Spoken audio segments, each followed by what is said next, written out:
I'll call to order this May 15th, 2025 regular meeting of the Board of Education. Please rise for the pledge to the flag. I pledge allegiance to the flag of the United States of America and to the republic for which it stands, one nation, under God, indivisible, with liberty and justice for all. May we have a roll call? Elizabeth Balberman. Here. Mary Lee Hall. Here. Samantha Hall. Here. William Hall. Here. Jeremy Hash. Here. Jennifer Henkel. Here. Nathan Henkel. Here. James Holly. Here. Joseph Wilson. Here. Thank you. I want to announce we had an executive session on April 30th to discuss the superintendent evaluation, an executive session on May 6th following the personnel and policy meeting to discuss safety items, and prior to this meeting, we had an executive session to discuss personnel, salaries and benefits, safety, security, and legal personnel. Moving to item 2.01, I'll entertain a motion to approve the agenda as presented. So moved. Do I have a second? I have a motion and a second. Any discussion? Any nays or abstentions? All right, hearing none, that motion passes. Item 3.01, 3.02, and 3.03. Sue, you said I could do this in one motion, correct? Okay. So I entertain a motion to approve the April 10th, 2025 minutes, the May 6th, 2025 Personnel and Policy Committee meeting minutes, and the May 6th, 2025 Building and Grounds Committee meeting minutes. So moved. Second. I have a motion and a second. Any discussion? Any nays or abstentions? Hearing none, this motion passes. And item number 4.01, I will turn it over to Caleb so that he can give the student representative report. Thank you. As I was just talking with Mr. Hall, got a very busy season with AP exams, keystones. So good luck to everyone still testing. Everyone, hope you get your scores back and you're happy. Then similar, moving forward, we had the scholarship, Foundation Scholarship Awards night last night. There was 157 different scholarships totaling $174,000, which is very impressive, and it shows our community's investment in their students and their futures. Some big winners from what I heard. Then I believe tomorrow night, sorry. The International Thespian Society will be holding their recognition and program in the auditorium, and that's put on by the International Thespian Society, our chapter here.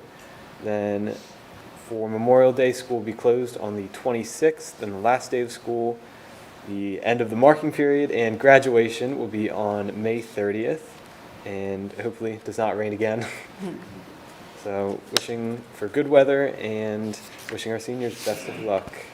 And then some other notes for you guys. We had Teacher Appreciation Week from May 5th to the 9th, and that was put on by Student Council with big help from Mrs. Morris.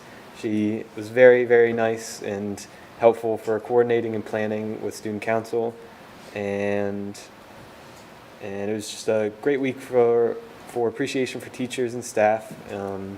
Got them some ice cream, some Sons of Sicily. It's very nice. Then we had our Student Council officer elections. Congratulations to Mackenzie Hodge for president, Kendall Woods for vice president, and me for board representative. Got reelected, so thank you to all who voted.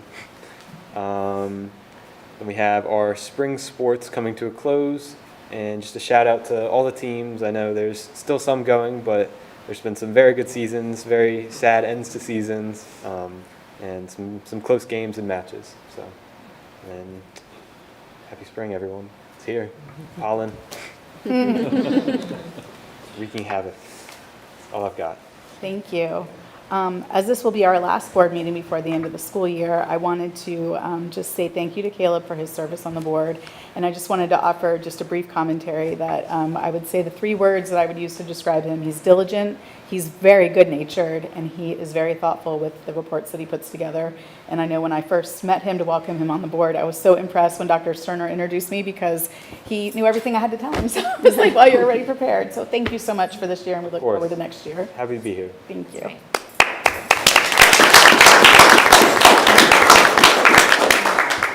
Okay, moving on to item 5.01, I will turn that over to Dr. Bryson. Thank you. Stepping in, acting president Thank you. Paul. I'm actually pleased tonight to be able to join Mrs. Hall to recognize some of our retirees that are joining us here this evening. And joining me and Mrs. Hall is also a couple of our administrators that'll say a little bit about our retirees that we're going to recognize here this evening. And just in general, I would say we have an awesome staff, whether that's teachers, custodians, administrators.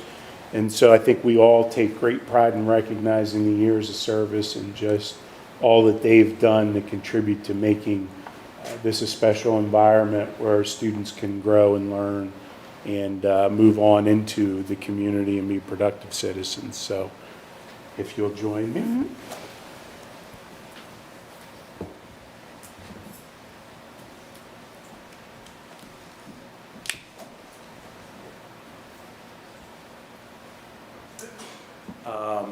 We'll start off this evening with Mr. Buffington, and I'll let Mr. Buffington introduce our retiree.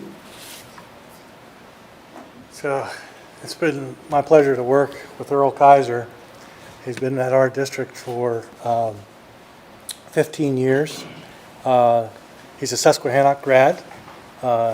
In high school, he had lead roles in the plays, and he also lettered in band. Earl is an entrepreneur. He's got a printing business. He also has a pheasantry business.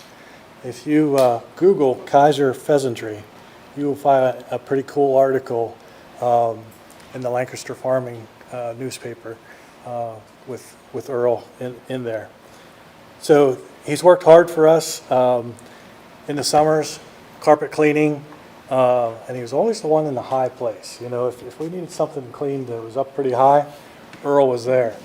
So he's involved in a lot of things, and he was in many of our buildings, and most of those years at Shrewsbury.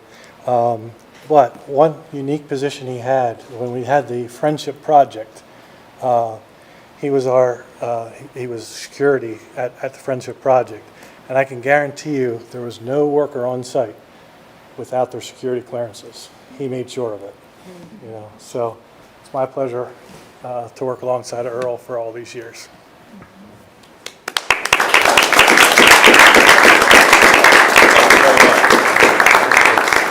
Thank you. Can we get a picture? Yep, absolutely, right here. Congratulations. Thank you.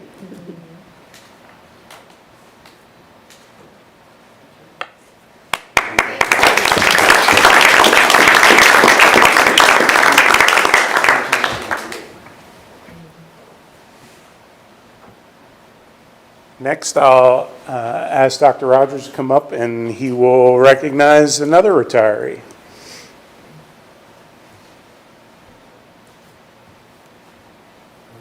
We'd like to recognize our retiree from special education, Patricia Kobelski. Patricia joined our district in 2010 as an elementary substitute caller, substitute secretary, clerk, and instructional assistant.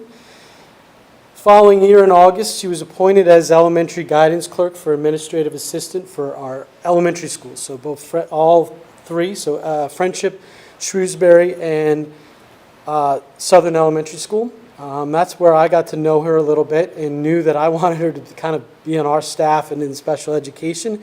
So in 2015-16, I asked her to join us as we were trying to restructure some things here in central office with special education. And she willingly accepted that and transferred over to become an administrative assistant. She took a lot of great pride in the work that she was doing within us, including a major project that she worked on for us in the summer of 2019, where she was involved in organizing and updating our operations handbook for special education. And that has helped a tremendous amount of new staff that we have in special education within that.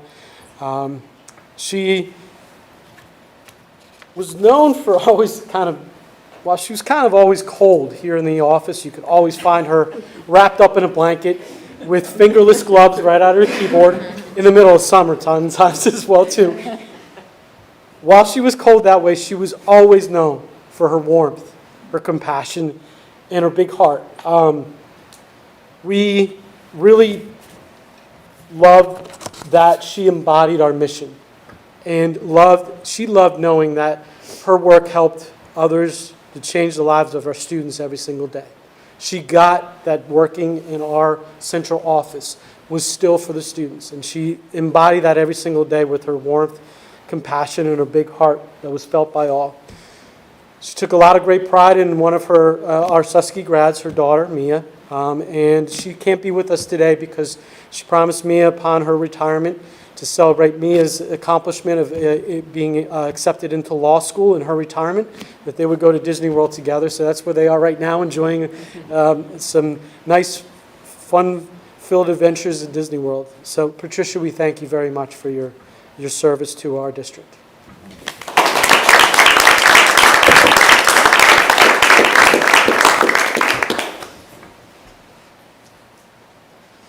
Next up, I'll ask Dr. Hollinger to come up.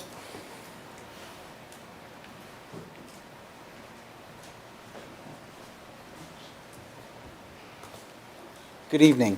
Thank you for allowing me to speak tonight on the occasion of Mrs. Monica Missick's retirement from the Southern New York County School District. She was unable to attend tonight, but I believe it is important to mark this important milestone. I only had the opportunity to work with Mrs. Missick for a few years after she transferred to Southern Elementary School after many years at Friendship Elementary School. But in that time, I got to know her well. Mrs. Missick dedicated herself to a life of service. This started even before her teaching career, where she started as a nurse, and she enjoyed, the part that she enjoyed most about being a nurse was teaching others. And so the natural transition was to then become a teacher. She was a teacher here at the district for nearly 2 decades before she finished her career with me at Southern Elementary School. Her journey to Southern Elementary exemplifies her dedication to service. After COVID, enrollment changes required a teacher to transfer not only grade levels but buildings, and she put her hand up and said, "I'll do it." And that's how she came to Southern Elementary. And that's not an easy thing for teachers to do. They like to stay in their home building. So she volunteered to change buildings and grade levels just to respond to this need. So Mrs. Missick, on behalf of the staff and students that you have served, thank you, and we wish you all the best in whatever adventures retirement brings you.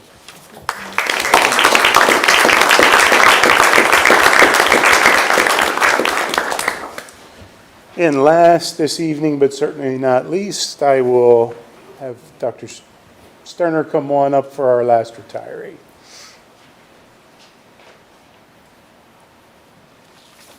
Good evening.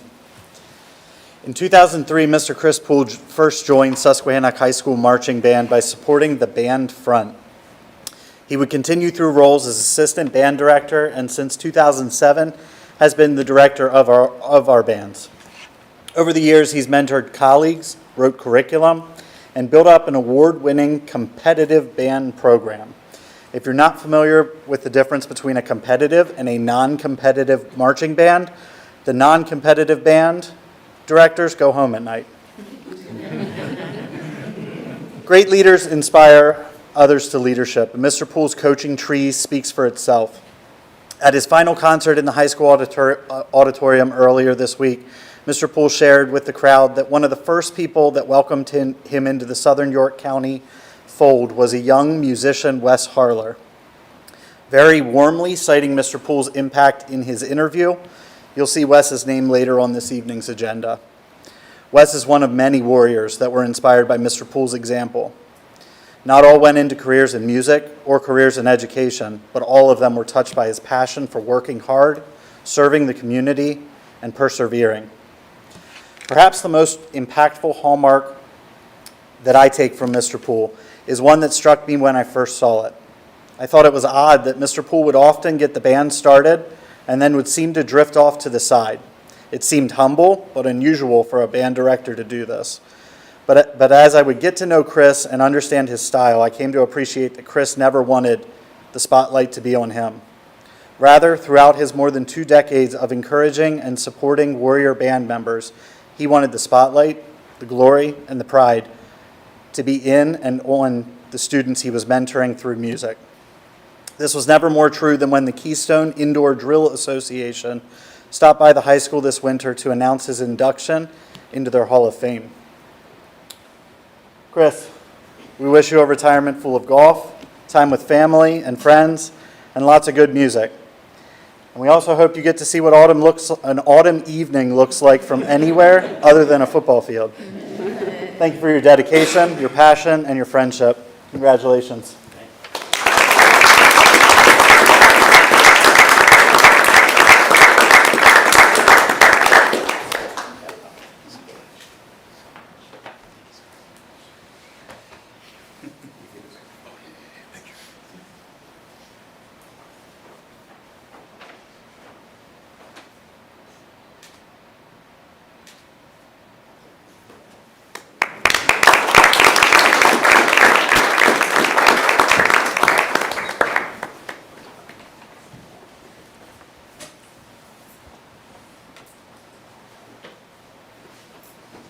Okay, moving on to item 5.02, the power of words. I'm going to turn that over to Dr. Ruppert.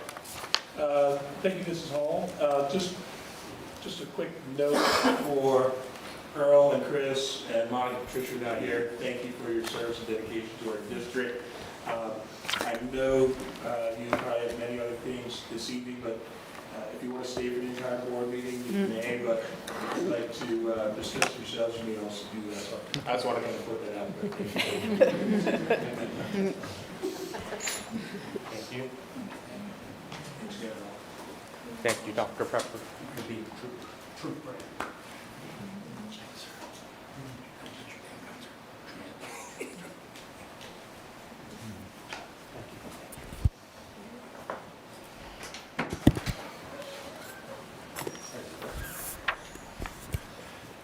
Okay, well, thank you, Mrs. Hall. We'll start off with 5.02, as you mentioned, the power of words. With us this evening, we have Mrs. Ashley Gonzalez, who is the art teacher phenom from Southern Elementary.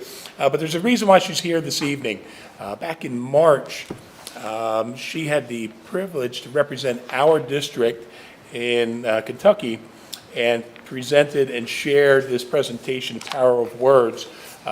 Based on that, she also had an article that was published as a result that led to this, this presentation.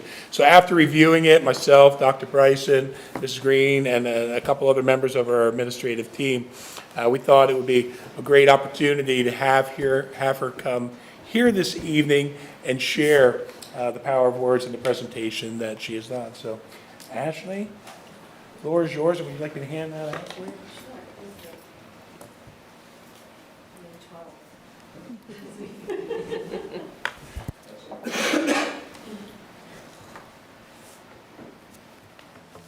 Good evening, everybody. Thank you so much for having me. I'm very excited to be here. I had the honor to present in Kentucky this lesson. This lesson started off when I first had an after-school arts club called the Creative Minds. And we were a service learning project of students that we would do service learning projects for the school and the community. And this was actually a lesson that the students came up with many years ago, and we kind of kept it as a tradition. And the students wanted to bring joy and happiness to others. So we walk into school, no matter who we are, they said the students are, they walk past each other, some are friends, some aren't, and no one really knows what kind of day someone's having. They don't know maybe what's going on at home or any challenges going in their lives. And sometimes someone just needs a little pick-me-up, like just a little, hey, I'm thinking of you, or something positive to make them feel good about who they are and what they are as a person. So the project started where students created bookmarks and they had to research inspirational quotes that they felt inspiring to themselves. So things that people would feel good about in hopes that it would bring them joy. And then students had to research quotes and different words that they themselves thought would bring joy and inspire others. And so they had to create some artwork on a bookmark, and then they designed their bookmark based on their quote and added some of their artwork. So with this, students were able then to create a piece of art and then also represent their voice and give it back to others. And the way they did this was hiding them in the library. So we went as a group, and then I started doing it with different grade levels, and I would then take the students to the library, and they'd hide them in books, or they'd hide them between the books. Working with the librarian, Mrs. Lanigan, it became a really fun project. And when I first started this off, actually was with, I think, Caleb's grade when I had him, which I'm very proud of Caleb. It's very exciting to see how wonderful he's doing as a student representative. They wanted to put some in the middle school. So they actually then, because they were sixth graders going to middle school, and they hid some in there. And so this whole project was inspired by that, which I then wrote an article for Scholastic's Art Magazine, so I could share the message that the students, had created and share it with other art educators. So I thought it was such a great lesson that I applied in Kentucky to present it, and it got chosen, which was I'm very excited about. And this is kind of where the project's led. So here's some examples that students had created. And the cool thing is that they didn't hide their own bookmarks. So they kind of all made them, and then they would just pick one that they didn't create, and they would hide that one. So it was really exciting. They had so much fun hiding them. They had so much fun finding them.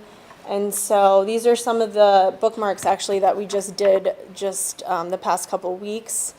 And in your notebooks are ones that students created for you. And they also created the notebooks for you. So the cover has some of their artwork as well. And the really great thing about this is they're taking their creativity and their love and their joy, and they are creating a little piece of art and giving it back to the world. So, yeah. Thank you so much, and I hope you enjoy your bookmark and it brings you some joy and happiness. These are wonderful. Thank you so much, Mrs. Gonzalez. Thank you. Oh my goodness, such a thoughtful idea, and congratulations on your recognition. Thank you. Incredible. I appreciate it. Thank you for sharing it. Thank you. And that's it. I had to end it with this one. I thought it was cute. Thank you.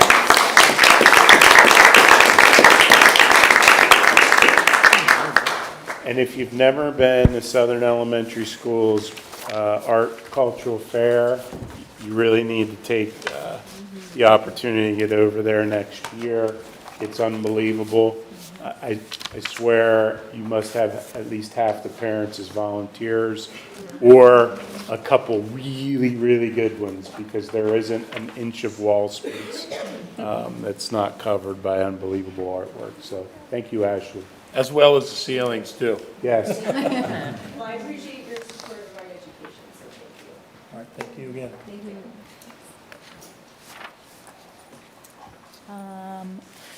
Item 5.03, I will again turn it over to you, to Dr. Reppert. Thank you, Mrs. Hall. I don't know how I can top Ashley's presentation, the retirements, and Caleb, since he always seems to reduce what I have to say, so thanks, Caleb. But just real quick, Blinkev and I were 10 days away, which, you know, it's amazing to think that, you know, 170 days, school days prior, we were just starting the school year, now we're 10 days away from the commencement for our 2025 graduates, so what an amazing year. Just to continue with my theme with safety, I wanted to take a quick moment, and I know Earl had just left, but just take a moment to thank, Mr. Leitzel, Dio Mendez, Sergeant Smuck, our maintenance custodians, officers from Southern Regional, as well as Pennsylvania State Police, for the support this year, and the support this year during our extracurricular activities.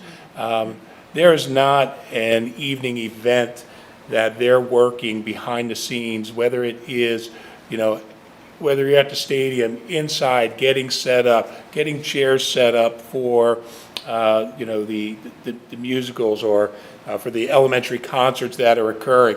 Those behind the scenes is just amazing of what they do. And I don't think we take enough time to publicly appreciate and, acknowledge them for what they have done. And then for the safety and security, that's another piece. Our school, our district is, what are we doing to continue to show that presence and that safety and security? So that's why I wanted to continue to recognize our safety and security team, because, as we close out the year, they have shown a lot of dedication for those small things that go on behind the scenes that make those big events happen.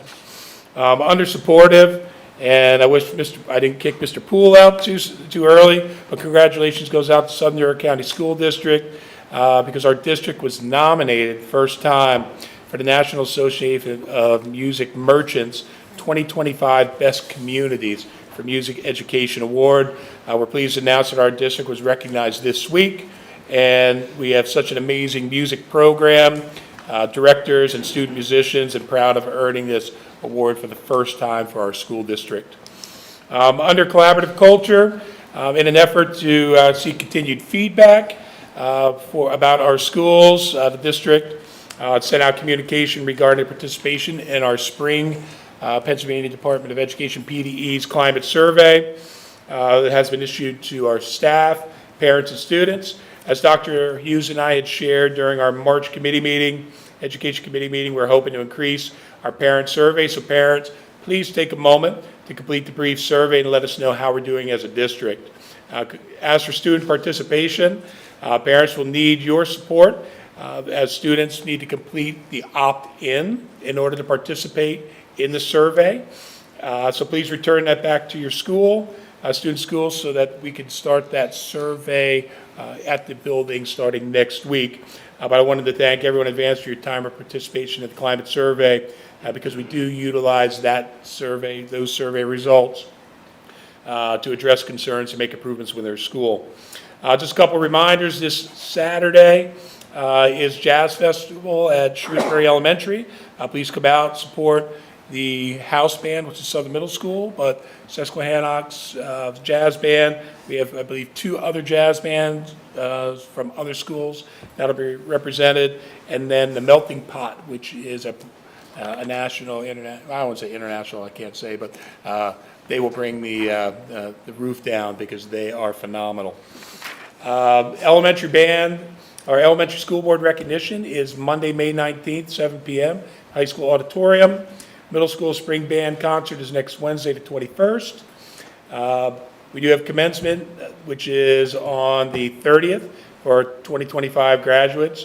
We're really proud of what our graduates are, not only what they have done, but what they are going to be able to do as they move forward. So let's have a great finish to the 2024-25 school year, or not. Choice is yours. Thank you. Moving on to item 6, public comment. As a reminder, when you come up to the podium, please state your name, your municipality of residence, and observe proper decorum. And for that, I have Mrs. Val Dennis.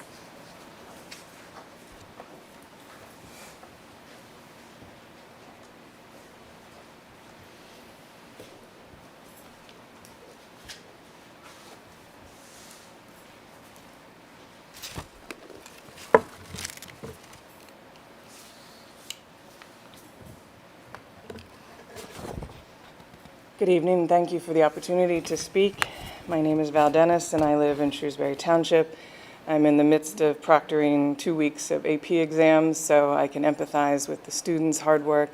Today, teachers were there hours after school with study sessions and with review sessions in general, supporting homework and classwork, and it's so crucial that we remind ourselves of their dedication and have gratitude for our teachers. A board member once said to me, I never considered becoming a teacher because they don't get paid that well. And it's true, sadly. In other first world nations, it's almost double. So I think it's important that we continue to look at the reasons for our teacher shortages, to ask our teachers what they need most from us, and to work with them to increase our support of this profession always.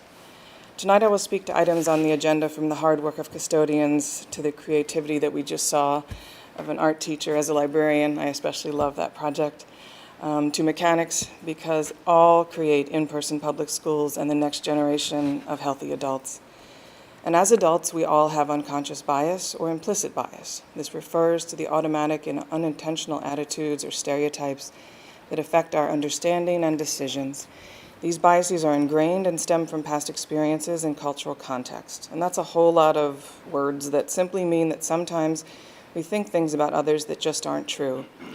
I don't know what you assume about me from initial or from speaking. I'm not intending to change anyone's mind. I simply want to share my experiences and my thoughts about students and education. I will say that both my parents grew up without running water. I understand the idea of poverty and the poverty mentality and the students that are continuing to cope with that in our district and elsewhere. My parents are turning 96 and 88 this month. I turned 57 last week, and I'll keep showing up for students, parents, and families. My mom knew the value of education. She read to me from day one. She would keep a list of frequently misspelled words, multiplication tables, and a paper wheel of state and international capitals to test me in the car. I had my own educational public media channel right there in the car. Her mother refused any financial handouts, even though they could have used them. I don't believe in bailing out children, teens, or adults contrary to popular beliefs about woke people or left people. I believe we work with the poor and all the pushed aside so that all can be self-sufficient and have dignity and worth for their lives. And that is one of the intentions, the primary intention of public education. Several years ago, I chose to attend the film, Whose Children Are They?, here in New Freedom. The intention of the film was to promote far-right Christian charter schools. For decades, charter schools have been proven to be academically and socially inferior and financially gutting communities, gutting finances on the front end and on the repair side. These are known facts. And yet here we are in an odd progress of water torture or death by 1,000 cuts, with various policies and decisions, small and big, attempting to dilute a school district that, as we've just seen, has and is already proving student achievement and adult life readiness. My intention in attending the film, Whose Children Are They?, was to listen, to understand, and to participate in continuing dialogue with all those who are interested in the education of our children and teenagers. I continue to work for face-to-face conversations and have them often. This is our way forward. In answer to the questions, whose children are they? They are everyone's children. Biological, adopted, blended families, single-parent families, foster, grandchildren, transient, military, migrants, 2 moms, 2 dads, grandparents, raising grandchildren. There is no perfect nuclear family. Families can be nuclear, but that's different. Divorce and death are part of society. Each family has its joys and challenges. A parent once said to me, "I'll be so glad when my children don't have to be all around those other kids." She was referring to her white middle-class children being around poor white children. After graduation, we are still living in the same community and world, and we are around those people, all of those people. Whether we want to admit it or not, we live here and we work together, or we fight each other on screens or in person. Public schools educate everyone, developing essential social skills. Other versions do not. Male, female, black, white, brown, Asian, indigenous, Jewish, Muslim, Christian, Hindu. Whose children are they? Everyone's. May we continue to have gratitude for and support our public schools for the sake of our children, all children in our community, and the health of the next generations. Thank you. Thank you, Mrs. Dennis. I do not have anybody else. Is there anybody else that was signed up?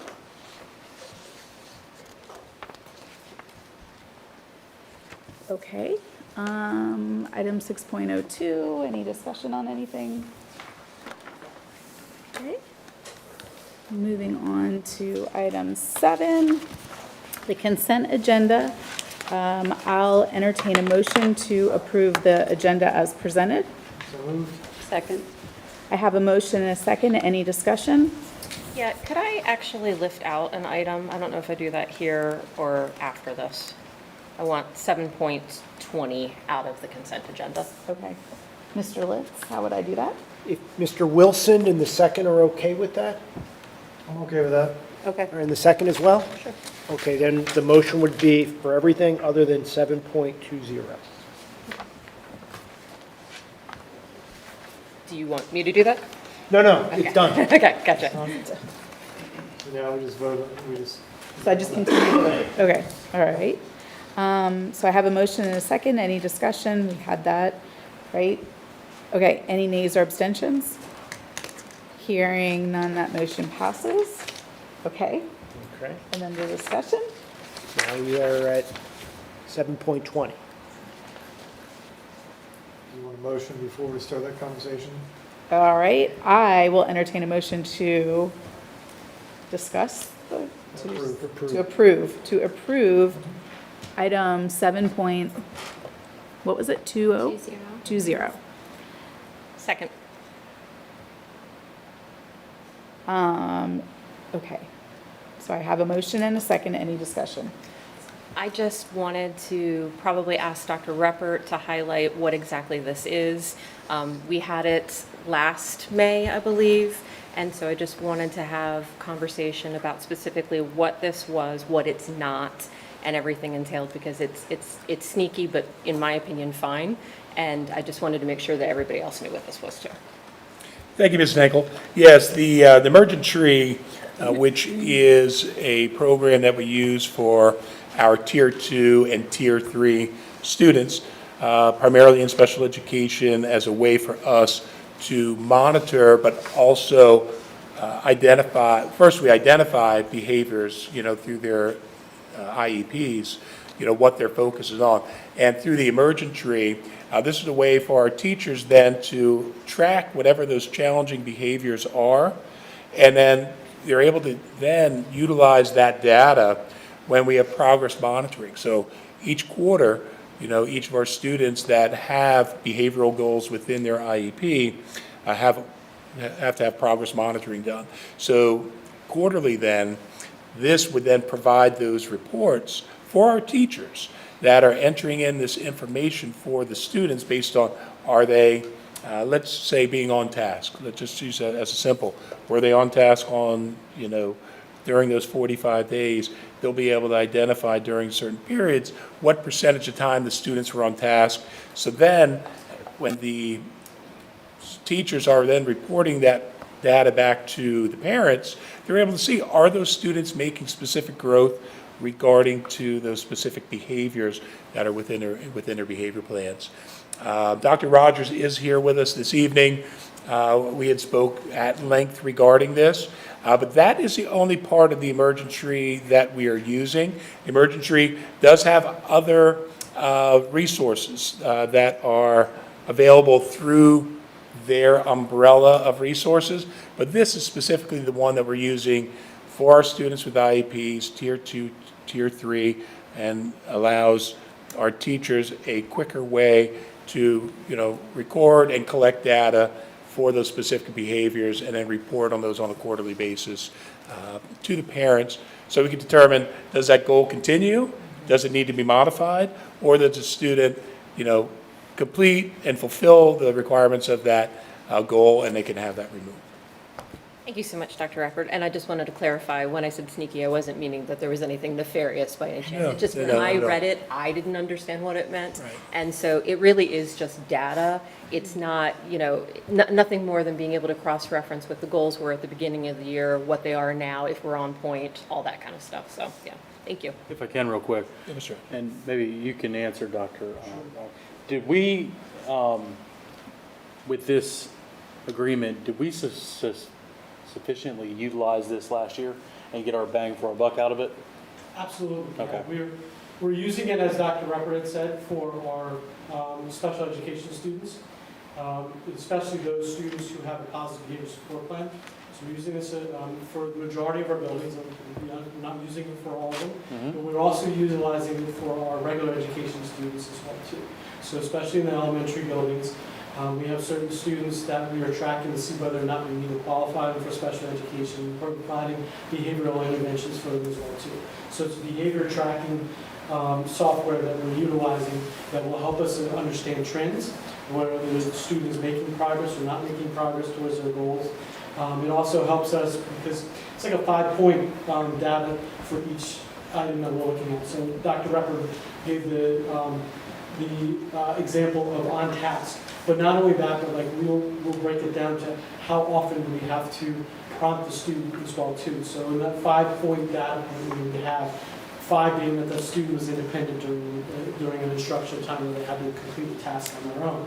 4 would be maybe they need 2 prompts in order to do it in that time frame. 3 would be that they need between 3 and 5 prompts, if you will. And so it kind of gives us an idea as well too of how much support they need to be in order to garner that independence for a student. So we have a lot of trends that go along with that as well too that help us with the behavior tracking. And then as those points are entered, do they go off to an off-site analysis and then come back with a report, or how's No, that work? it's all within just the software program Okay. itself. So the data is, they use, and I even received some as late as today as far as with the Director of Technology for the company, in looking and understanding how much security they do take within there and what the privacy policies are. And so they have encrypted software that makes sure that the student data is only accessible to those that have access to it. Okay. So with strict access to it, I, for example, don't. I can ask for it for our teachers, and they can share that with me and some of our building administrators, but I don't have access to any, like regular access to any of our students within that, because and that's how encrypted it is, if you will. And so there's only certain software designers and stuff that for the back end of things, they have access to it from the companies that they use well too. And then there's no third-party access whatsoever that they have. The only third party that they would have is any of their contractors that are doing, again, like I said, building or user experience type of stuff. But there's no advertisers or anything else like that. No one has any access to that whatsoever. And in fact, they even state in their privacy policy that the only way they would share that is from an actual legal subpoena request for that. Thank you. And this is used primarily by the social workers, or are they the ones that are tracking all of this for the Tier 2 and Tier 3, or no? No, this would be from our special education teachers. Okay, Sometimes it's our counselors that also have it, that are managing some of our students. And then our school psychologists may also utilize it as well too. okay, thank you. Any other discussion? All right, hearing none, that motion passes. Okay. Moving on to item 8. Oh, You have to do nay. No, she did. Yeah, did, didn't I? She did. No, she didn't do. No nays or abstentions? No nays or abstentions. oh, Might have been quiet, but I heard it. oh, did you hear it? Okay, we didn't hear it, didn't sorry. hear it. Sorry, we just didn't hear it. Okay. All right, moving on to item 8, the committee report for education. Mrs. Henkel? Sure. And Dr. Reppert, I gave you by accident my paper that has what I do and what you do, but I have a memory and I think we're good, all And you right? know what? I left mine in my office, so I think we're going to be Between the good. two of us. And if not, we got Dr. Hughes over here. There we who- go. All right, so let's try. 8.01.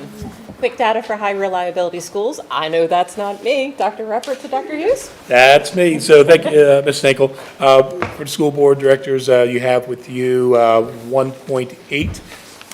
Which is the summary of our 5 buildings regarding the quick data. All righty. And so that's actually, it says action. Is that supposed to be action? That should be information. That's information. Information. Oh, I'm on the wrong one. Look at that. All right, yep, that takes us to 8.02, revisions to the 2025-2026 district student handbook. Dr. Reppert.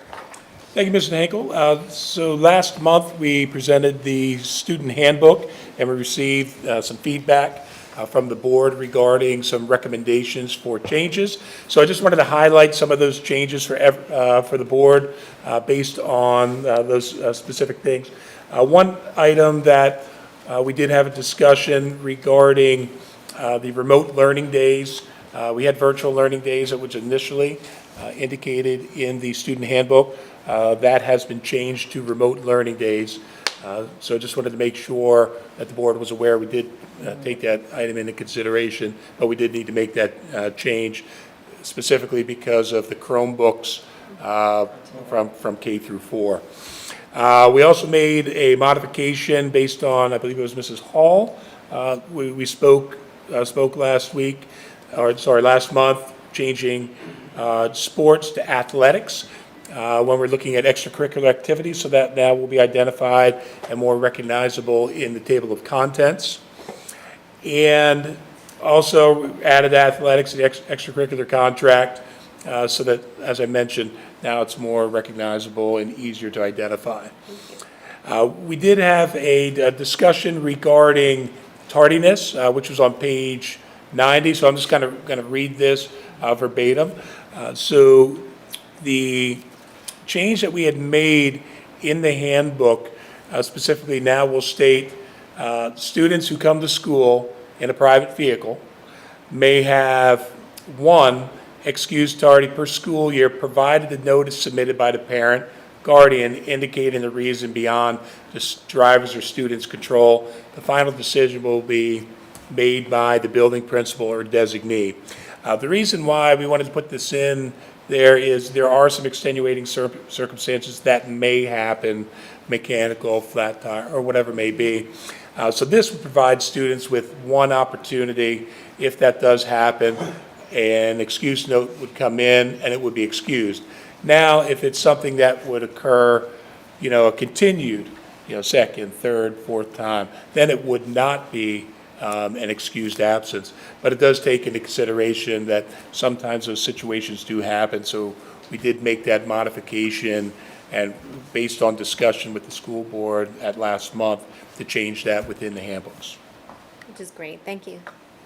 Well, and I want to thank the administration, the board, as well as some of our staff that really put a lot of time into the development of this. But when there were these suggestions or recommendations that came to us about how we can, clarify those and make sure those were articulated in the handbook. And I also would like to highlight that specifically that tardiness change in the handbook, that all came from a board email that came our way from the general public, and it seemed the request was reasonable to me.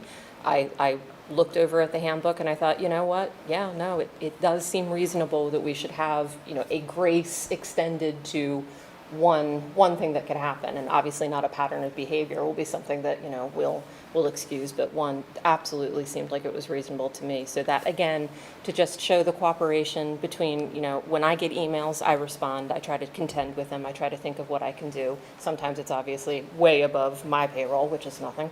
And, but yeah, and then with the conversations that we had with other district administrators, I mean, they implemented it right off the bat, gave us something, a rough draft to look at, and so that's how that process got started. So thank you so much for that. Does anybody else have any other questions or comments about that? All right, so I'm going to go ahead and move to approve the revisions to the 2025-2026 District Student Handbook. May I have a second, please? Second. Does anybody have any nays or abstentions? All right, that motion carries. That takes us to 8.03, graduates for the class of 2025 from Susquehannock High School. I'm going to cover that one. I'm going to go ahead and move to approve the 223 graduates for the class of 2025 from Susquehannock High School, pending completion of all graduation requirements. May I have a second, please? Second. We were quick on that one. Do we have any discussion besides congratulations? Yeah, big congratulations and a round of applause. All righty. Any nays or abstentions? That motion carries. That takes us to 8.04. I'm going to go ahead and move to approve an agreement with Harrisburg University for students to participate in dual enrollment courses for a term of 5 years through April 30th, 2030, at no cost to the district. May I have a second, please? Second. And then, Dr. Reppert, did you have anything that you would want to say about this one? I can't remember. Well, I would just like to say, I think through these dual enrollment opportunities, it's really providing our high school students the opportunity to get a jump start on that post-secondary. And I don't have the specific number. I know, Mrs. Henkel, you have it in your mind, about how many we have approved this year or reapproved this year. It's been a lot. It really is providing our high school students those opportunities. And more specifically, if there's a career path or interest, now they can start getting focused, in some of those. So I know our administration and our students thank the board for the approval of these dual enrollment and these affiliation agreements. And it takes time. I just wanted to highlight that, one of the agreements that we had with Grove City, Grove City, that was back during Dr. Mullen. I mean, some of these agreements sometimes take a year from a parent or somebody else asking, can we go ahead and draft an agreement, to having it actually come to fruition and then come before the board. I mean, it takes work, it takes time. And so I'm very, very happy to be able to present these to you. Does anybody else have any other information? Alrighty, any nays or abstentions with this one? All right, hearing none, that motion carries.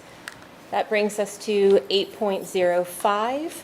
I move to approve the purchase and implementation of the Houghton Mifflin Harcourt Writing Workshop Program for grades K through 2 for a period of 4 years at a total cost of $11,191.24. May I have a second, please? Second. All right, and then can we have some information on what exactly this is and what it entails? Absolutely, Mrs. Henkel, and this is where we'll turn it over to Dr. Hughes. Woohoo. So I want to thank everyone for this opportunity this evening. One of the things that we have been looking at, we adopted the Houghton Mifflin Harcourt into Reading into Literature program 2 years ago. And while we have been really looking at how our curriculum goes K through 12th grade, one of the things we identified, and our teachers came to us and said, we need more in the area of writing for our primary, so our K through 2nd grade students. We have the formation of letters through our 95% program, but the grammar and some of those other components we were missing. So we looked at different programs, and I want to give our reading specialist a huge shout out. Our reading specialist from Friendship, Amy Menser and Ellen Dunlap, Andrea Musmacher from Shrewsbury, and Sarah Malakis from Southern. They went through and really looked at the alignment of many different writing programs out there. And one of the things we came back to is the fact that we had a 3rd through 8th grade program, and all those other programs didn't align with being able to make sure that the standards were being put in place correctly. So we vetted a lot of different resources, and they did the alignment. When we looked at the Harcourt, what there is for kindergarten through 2nd grade, we said this is the perfect match because it goes with our program. But we didn't want to stop there. We took it to every one of our teachers in our buildings and had them vet through it as well, to look at the program. And many people came back, the comments were all coming back as saying, thank you, this is something we need. So we're very excited to be able to bring this, to continue the writing process for our primary grades. Does anybody have any questions? Dr. Hughes, since it's oriented towards kindergarten through 2nd grade, how does this coincide with what we're trying to do with de-emphasizing Chromebooks? Is this more hands-on? Is it, okay. It is. So one of the things with this is that it really looks at helping students to structure sentences and really pulls in those grammar pieces and the other ones. So a lot of these programs use mentor texts, which are like children's books and other things, and kids have to write about what they are reading or what they are seeing or hearing. So this program will help them to continue the actual graphic writing, but also being able to put it into sentence format. Okay, so they're writing with their hands, they're not typing. Right. Okay, and then does it have a digital aspect to it as well, or no? No, not for at all? the K2 one. Okay, all right, fantastic. Does anybody else have any other questions? Yeah, that price tag, is that each year or is that all four? I'm assuming it's all four? All four. Okay. And what it does is the upfront cost to this is really all the teacher manuals that come through with this. And then it has that every year, they have an online component that our teachers can use. And it has things that they can print out online and kind of use with our students. So we're not locked into buying workbooks. They can pick and choose what and literally download it from the teacher portal and print it out for students. I love that you said that we're not locked into workbooks. That's fantastic. Right. Any other questions? Any nays or abstentions? That motion carries. And then that takes us to 8.6. I'm going to go ahead and move to approve the purchase of the implementation of, and I love this word, let's say it together, DIBELS. 8 for grade K through 6, transitioning from the current Acadience reading assessment at an annual cost of $1,533. May I have a second, please? Second. All right, and Dr. Hughes, are you doing this one as well? Yes. So we currently use an assessment called Acadience. And several years ago, once again, I have to give a shout out to our reading specialist. They said, Kim, we're really looking and seeing the research isn't supporting Acadience as much anymore. The Acadience and DIBELS actually were the same company, and they split off. And DIBELS went with more of a research-based process, whereas Acadience didn't quite take the same route. So they actually did a year where we did some pilot programs to be able to see how this one compared to the scores of our students compared to what we were doing with the Acadience, and found that the DIBELS gave us much more accurate scores. So that's why we are coming now to say we'd like to switch after doing a due diligence and making sure that we had, data to help us support why to make this change. Any other questions? I just have a question. So if you, I don't know, let me think about how I want to say this. So if you have a student that has been assessed on Acadience and then next year it's going to be DIBELS, like how do you adjust for that change? So there is we have like a metric which will help us make that adjustment, but really because we give it at the beginning of the year, we're looking at the student progress starting at that very beginning of the year, mid-year and end of year. So while it'll show us the trajectory over time, we have some ways to be able to help support why there might be a slight dip in that. Okay, thank you. Is there going to be any gaps in the kids who are about to go from, maybe from middle to, or elementary to high school, or middle school, sorry? No, and that's one of the things, actually, the Acadience program, they don't have all of them going up into the middle school. So we kind of have a cut off there anyway. So, and I know what we use for our special ed students, we use a different program. So a lot of our middle and high school students are in another program that we assess their reading skills that are more aimed toward middle and high school. So ones that are in 6th grade and are about to go to middle, it's a whole different program anyway, Yes. correct? So there's no, There will be no gap in their Nope. reading. No, nope. Any other questions for Dr. Hughes? Any nays or abstentions? That motion carries. That takes us to 8.07. I move to approve the following novel adoptions. One, Searching for Super by Miriam Jensen. And then the second is the Meyer Psychology for AP course, 4th edition. May I have a second, please? Second. And then I just wanted to go ahead and kickstart conversation. I absolutely adored Searching for Super. It's a sequel to Almost Super, is that? Yeah. Yep. Get me in the memory. Fantastic. I would say, and Dr. Hughes, you can probably tell me too, I think you have to read the first one to be able to, it's just too much information. So for the Myers Psychology, Dr. Hughes was already telling me that they didn't have very many choices anyway.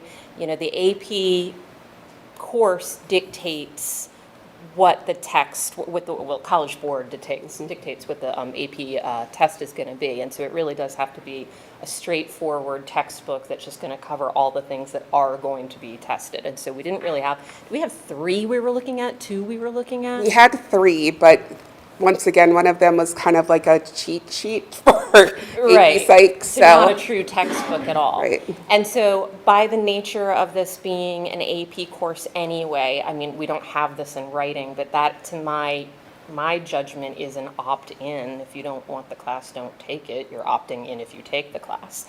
And so caution's not the word that I would use, but I just wanted to highlight for parents, because we are transparent about our curriculum. This is a high school, it's a very heavy book, high school textbook. It's AP, it's psychology. Have conversations with your teens. I'm not going to talk about anything that's in here, but it is a psychology class. And so you're going to have abnormal psych. You're going to have sexual orientations. You're going to have gender. That's going to be on the AP test. And so if we want to turn out students who potentially want to go into the psychology field, that's my degree. I wasn't shocked, I will say, by it. And I actually thought that for a psychology book, it was pretty factual. I might not necessarily agree with everything in my major that I took, but you have to learn it. The DSM covers it. And so any parent that wants to be cautious about what's in this course, feel free to go ahead and email me. I know Dr. Hughes would talk. We're very open and honest, but it was actually pretty spot on for psychology, and I was more than pleased about it. But I did want to highlight the nature of it. It's a psychology course, so no surprises really, right? Does anybody have any questions or any comments? Okay, alrighty, so I'm going to go ahead and ask, well, yeah, any nays or abstentions for that one? Hearing none, that motion carries. 8.08, that's information, because these were all, none of them are at cost to the district, so the speakers approved through the vetting process. Dr. Reppert, did you want to have that one? Absolutely, yeah. There's just something I just wanted to share with the board. When the school board approved the revision to the board policy back in October, one of the specific components was that if there are speakers that are coming back, that are annually coming back, same speaker, same information, that we would not have those speakers have to come back each year, to be reapproved. But every 4 years, those speakers would come back to the board for renewal, with the caveat that if there is the same topic but a different speaker, or the same speaker and a change of the material, that we would bring that speaker or that topic back to the board for approval, at that time. So we currently have a document that we will be sharing with our administrators at the end of the year, as well as Mrs. Henkel, just so we have a list of what speakers have been approved, what the topics, what the dates are, so we know when that next time we would have to approve them. Thank you so much, Dr. Reppert. And you can see the speakers that we're going to approve, well, we're not going, that have already been approved. I did want to highlight that Jonathan Poole, who is no relation to Mr. Chris Poole, is a DEA special agent that's going to be presenting to Southern Middle School students at no cost to the district. That one was fantastic. Let's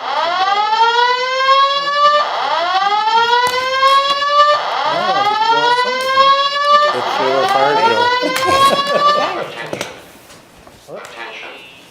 Attention. An emergency has been reported. All occupants walk to the nearest stairway exit and walk down.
Dan, are we good?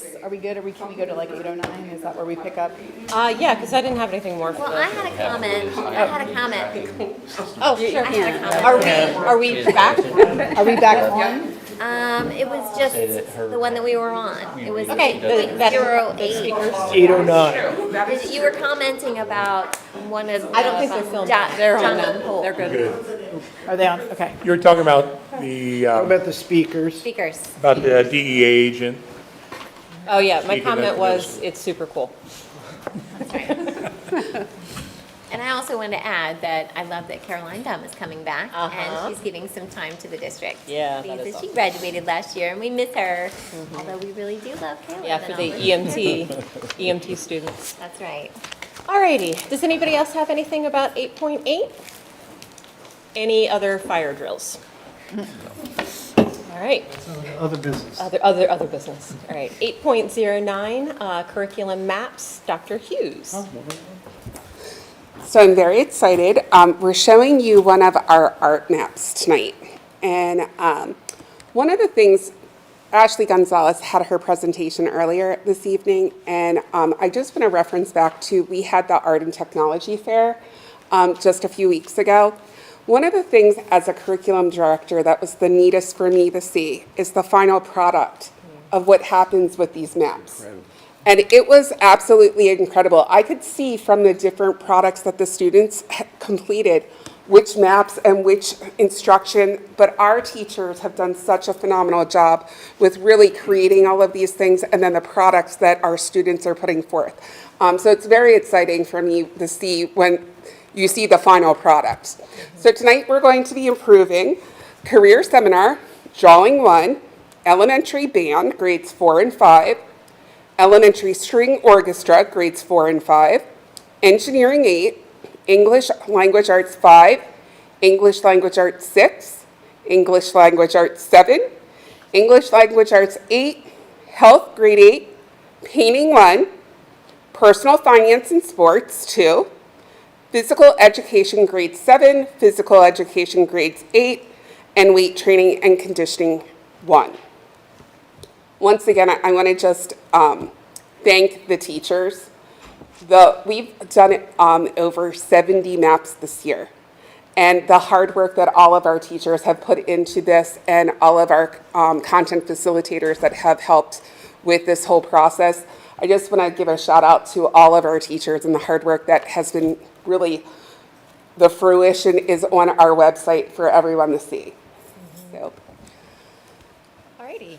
I move to approve the following Stage 1 curriculum maps as district-wide master maps indicated on the agenda. May I have a second?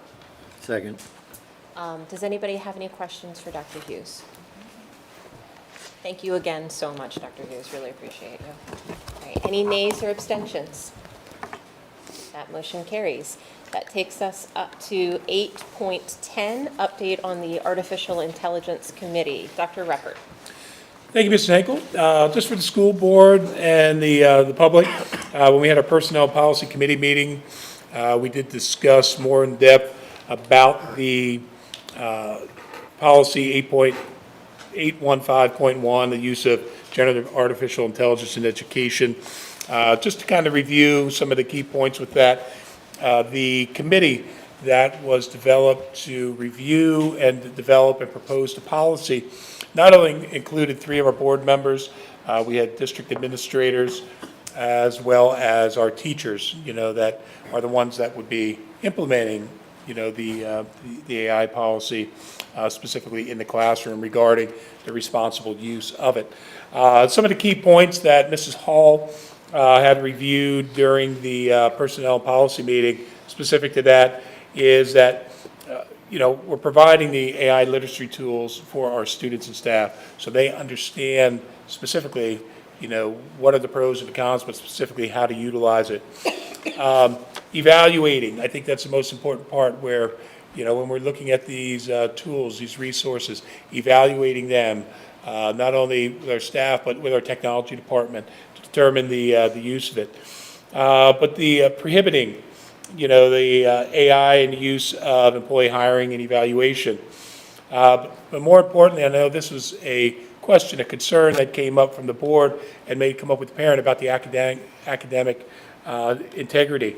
You know, having specific guidelines that our students need to make sure they're aware of, not only at school when they're using it, but if they're writing a scholarship application, just as an example for our seniors or our soon-to-be rising seniors. You know, there are specific impacts of utilizing your own voice. You can utilize it as a tool, as a reference, but when you're converting that into your final product that you're turning in, it has to be in your voice.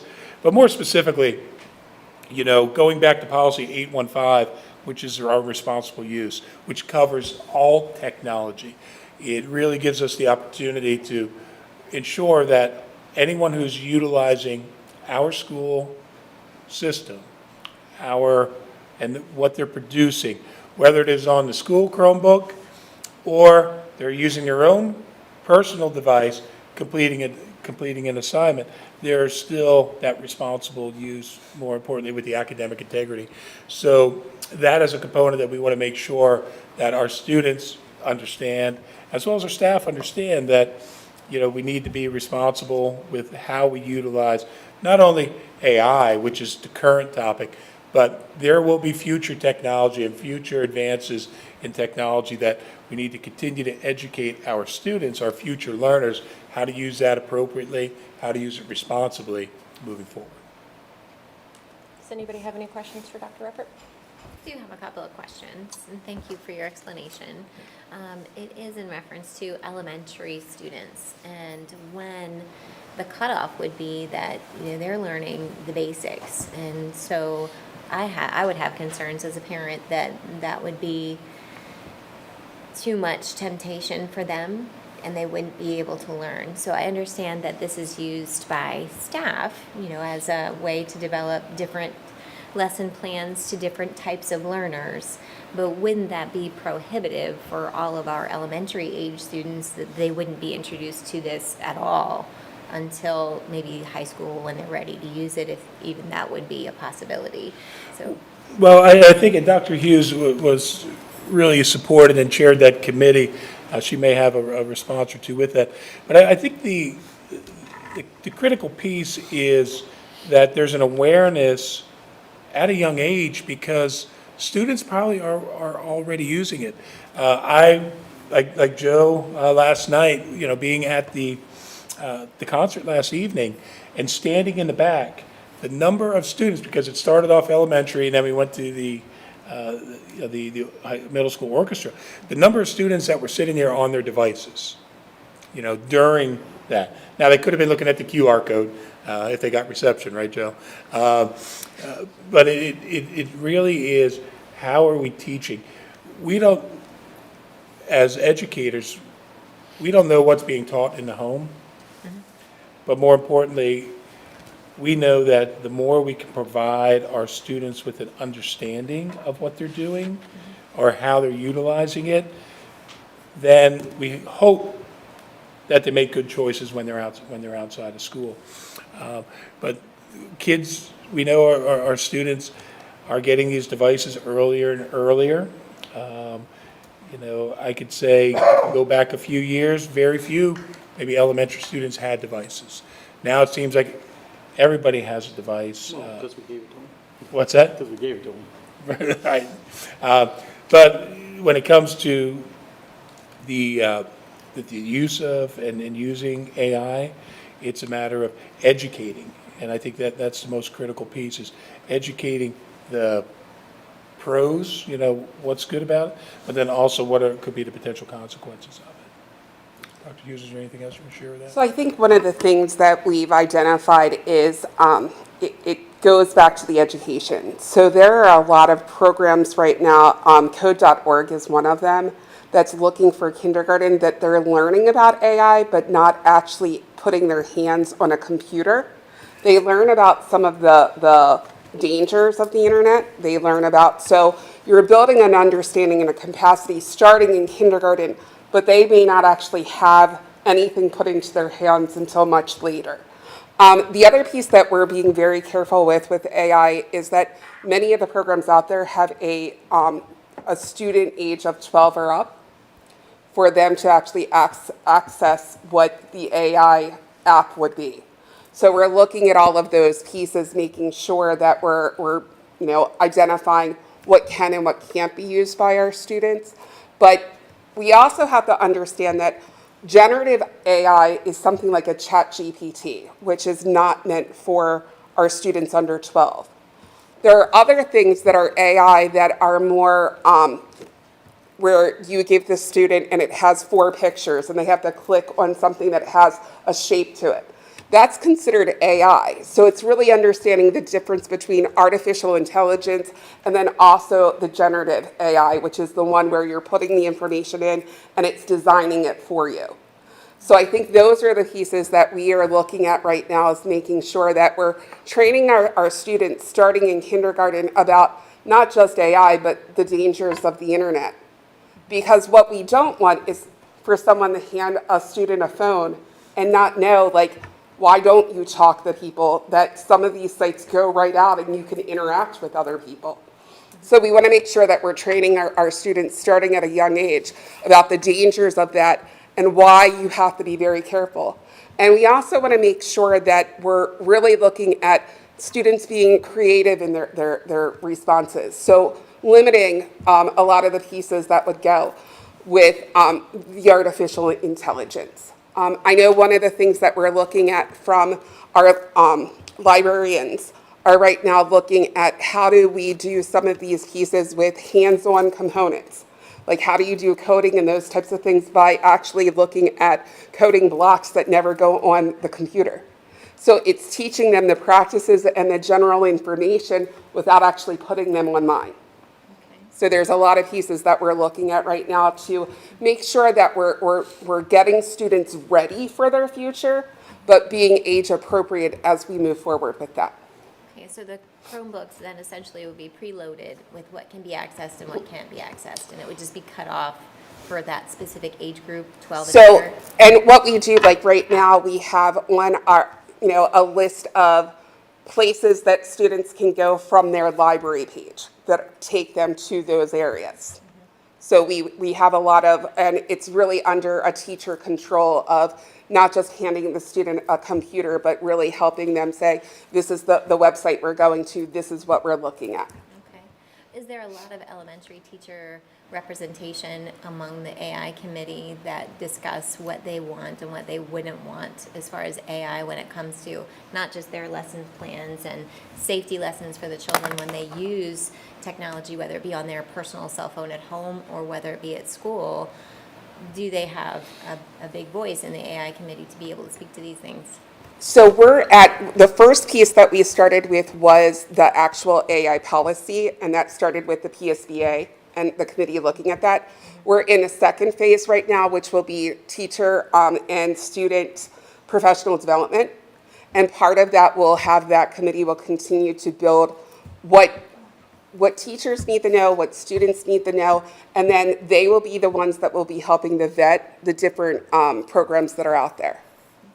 So we have some teachers that have already started saying like, hey, I'm finding these pieces.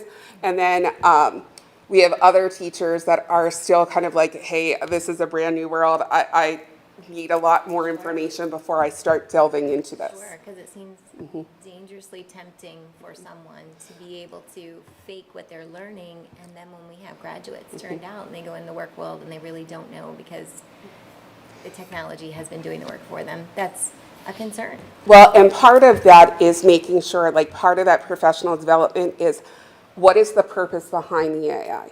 So we shouldn't be handing students just, devices and saying, here you go. It's really about what is the purpose and why are you using the AI? So sometimes it may be to develop an understanding of how to create directions and seeing whether the computer can take the directions that the student created and what happens with that. So there's different ways that you can use these programs, but it goes back to the instruction and the lesson planning behind them and making sure that there's always a purpose. It's not that we're using AI to just generate. We're using AI for a specific purpose. So. As you were speaking, like this world's developing very quickly, and it's, what's real right now is going to be totally different in a month. Do the teachers feel supported that they are getting their own education in this as well as so that they can therefore teach it to the kids? So we started the year with one presentation that was from Chris Clayton from the Pennsylvania Education Association. So they were even looking at legalities behind the use of AI, whether it's teacher or student. The first level that we're really seeing is that we have to train our teachers in how they can use it. So if they're able to use it and use it with an expectation and use it for their own development of whether it's lesson planning or helping them to find information. Part of that is to make sure that all sources are legitimate.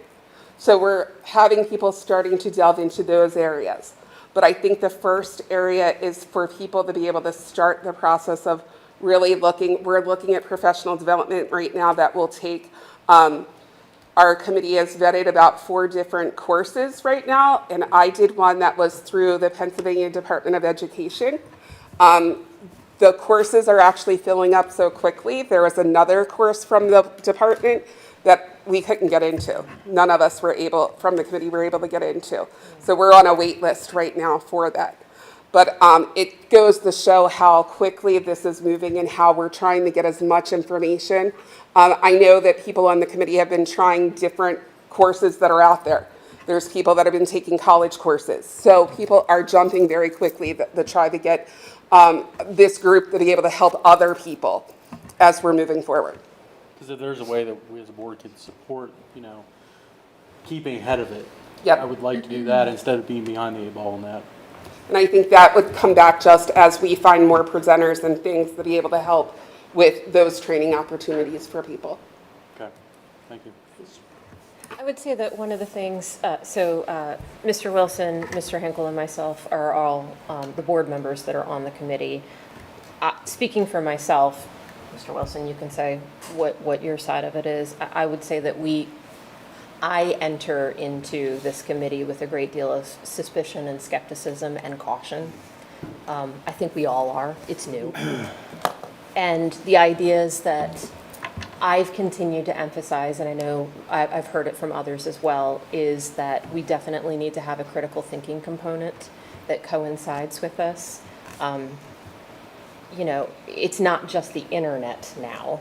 And I think that our students are trained to not believe everything that they see on the internet. But AI is just a completely different, you can even see the AI synopsis of the internet. How many times have you Googled something, see the AI synopsis, and you're like, that's not right. But if you enter into that thinking that everything that it says is true, and sometimes it can be horrifically wrong. It's not just giving details that are a little bit, it's completely wrong. It can malign whole people groups. It's not something that shouldn't be entered into without great caution. And that critical thinking aspect, Dr. Hughes had talked about it before, is just so key. And then I would also say too that especially from an element, well, here's the other thing too, to reiterate, it is already happening. Teachers are already using it. Students are already using it. So when we talk about it from a policy perspective, if we don't come up with a policy, we don't come up with guidelines, if we don't come up with framework, then that means that we don't have any voice into what should or should not be done. That means it's free rein for everybody to do anything with no guidelines.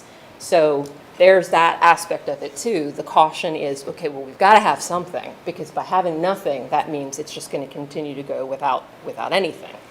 But then the other thing that is always a great concern to me, when we were talking about in the committee, some of the things that elementary students could do that would be appropriate for them, tends to be in writing later. We're not talking so much kindergarten, even first, second grade. The idea was brought to us that, maybe they could start creatively using AI in order to generate ideas for writing.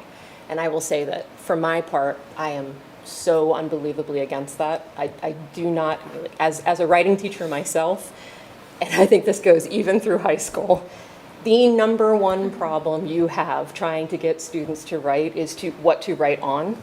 And that's its own thing. If you can't figure out what subjects to write on and what would be fruitful in order to investigate in a paper, sometimes you have to learn that lesson, especially if you're doing an outline.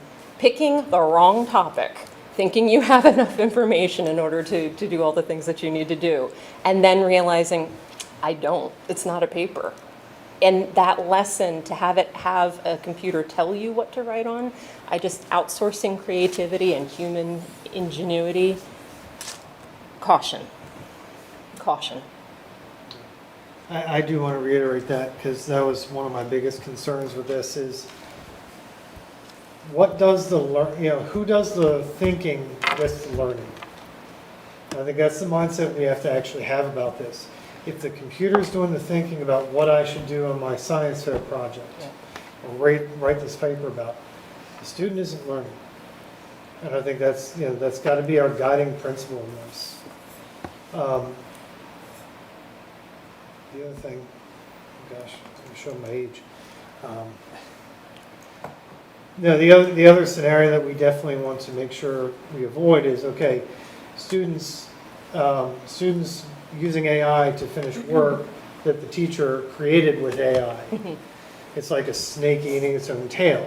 Nobody's learning anything, not the teacher or the student. I want to make sure that we have protections so that we don't find ourselves in that scenario. So those are kind of my big concerns. Now, do I use it every day in my, in my business? Absolutely.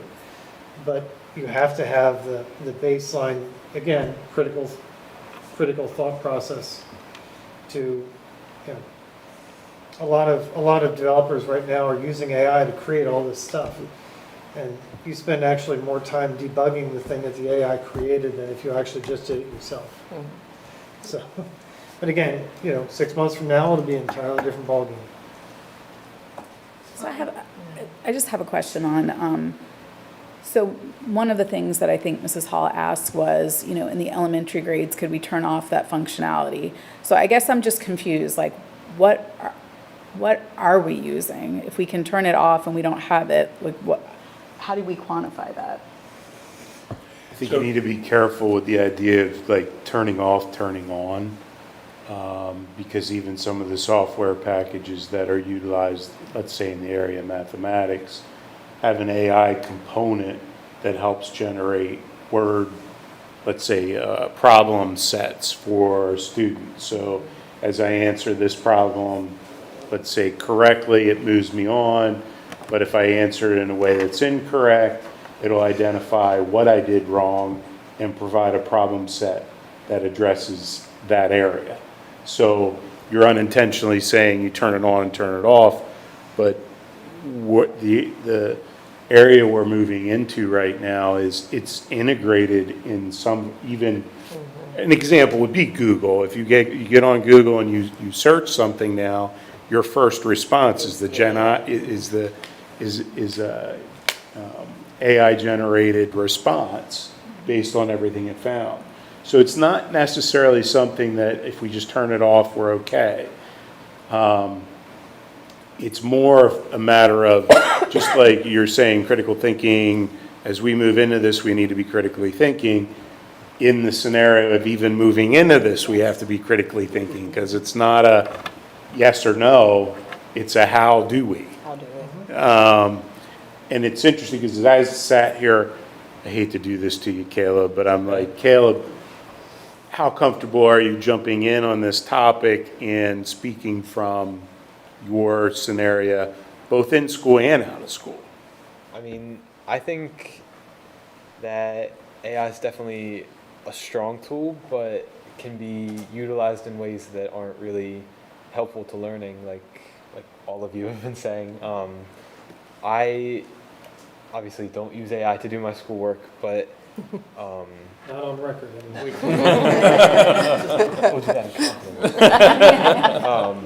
But I think it's a really helpful tool. Like there's certain softwares, like Perplexity is one that I've used to find sources for my AP seminar, like presentations and writings. Like it's fact checked. I obviously do my own fact checking because it's AI. You can't really trust whatever you see, but I've found it very helpful. Even like I use ChatGPT to give me hints on the Wordle, like something like so small as that. But that's kind of the extent of my usage. But it's built into my phone. Like it's kind of in everything we do. So it's definitely a very big gray area, I would say. I think the other piece to this is that we have to remember that it's a tool. It's not the lesson. And if we're using this as a tool, it's got to be purposeful. There's a reason why the teacher is including this in their lesson plan. And that's the piece behind it. We have to really make sure that we're using this for the appropriate processes and purposes. Yes, which brings me to my next point, and I know we're going to talk about it more once we get into the policies with this being new, but ethical considerations, right, and proper use of data. And does this policy start off, say, with the high school grades, that if there is misuse of someone's cell phone and they're doing something nefarious in nature, then is there enough bite here to apply a proper consequence for doing that? And that would go, if you look at policy 815 with acceptable responsible use. Yes. And then if you go specifically back to the handbook, which we just approved, Yep. that's in there regarding what are the progression. You know, if you're looking at academic integrity, misuse of electronic devices, there's specific consequences that kind of go along with that. And then to go back to your question, you know, is there enough bite? I think when there are situations that do occur that our teachers may suspect that there's a concern, our administrators, they're addressing this. And they're addressing those swiftly. But yes, there may be a consequence that goes along with it, but it's also the education behind it. So then that's a conversation with that specific student about how it was utilized, what was the purpose, the reason why. But we do have that support through 815, which is that responsible, acceptable use, and then that next step, which goes back to the student handbook. That is reviewed with the students at the beginning of the year. They're given it over the summer, parents review it, they sign off on it, and then each of our buildings do handbook talks. And then I know there's a specific component regarding the acceptable and responsible use of electronic devices, that this would be included with that also. I was just going to ask, I'm assuming AI falls under the umbrella of 815? Yes. Right. Okay.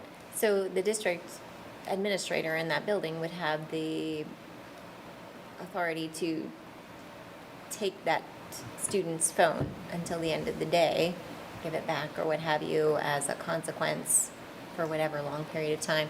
I don't know what they are specifically in the handbook and what the progression would be, but I would think the more egregious, the more you would skip and go right to the end of taking it. Is that within our right?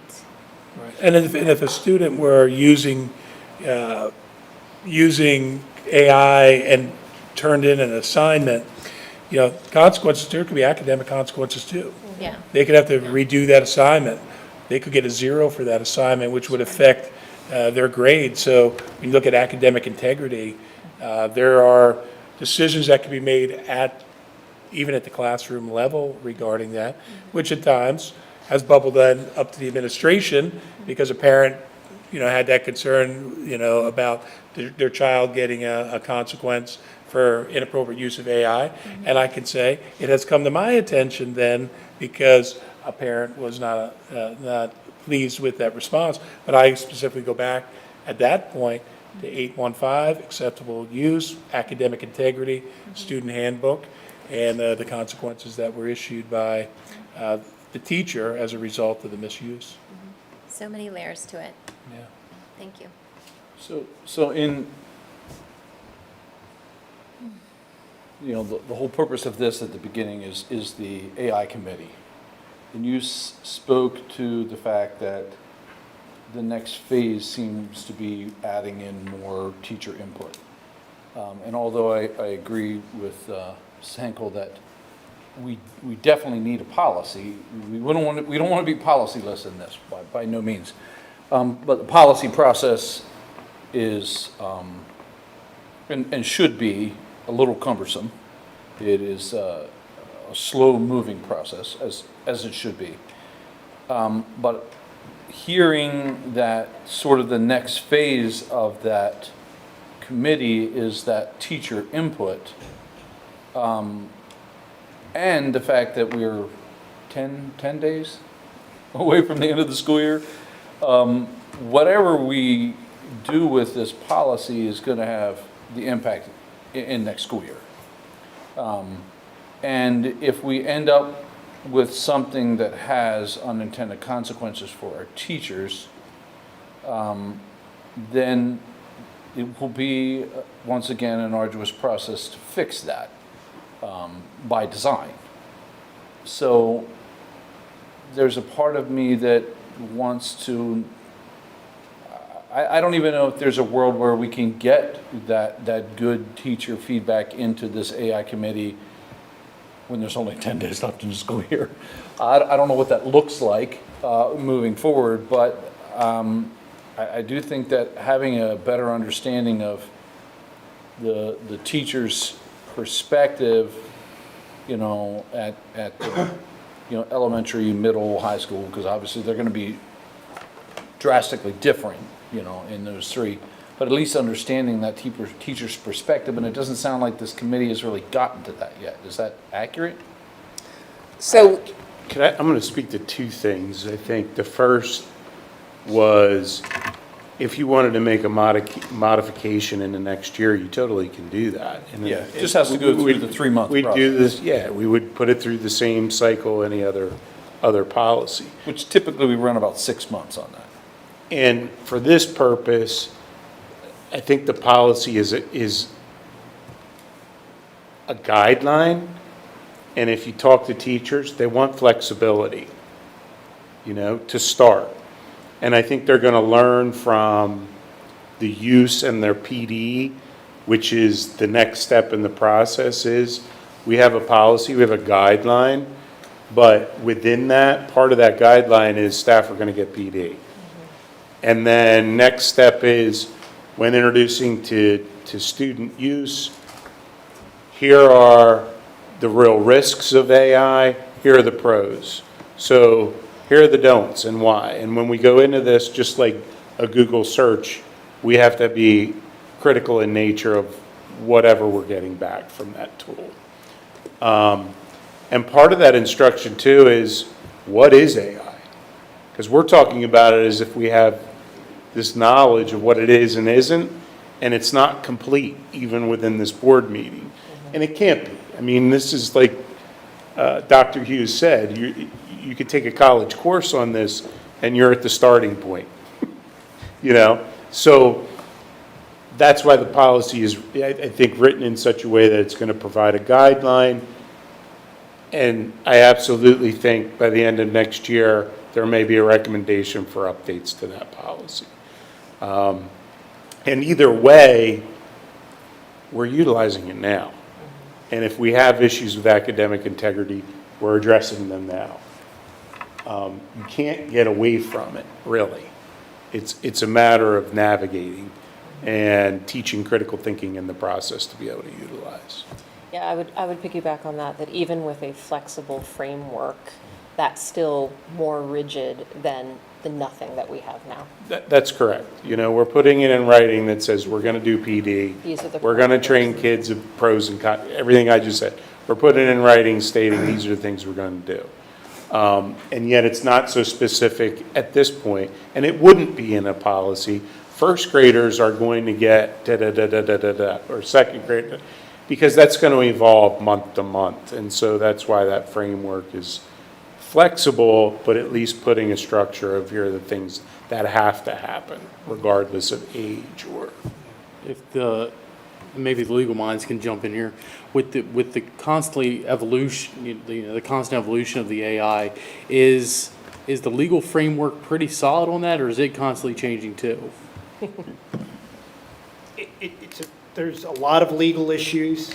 There's a lot of unknowns. As this develops, I'm going to training too on this stuff. The big things for us is I don't want teachers putting kids' personal information into AI to generate an IEP. And that's, I know, probably one of the things this committee's talking about. Because it goes in there and it's not coming out.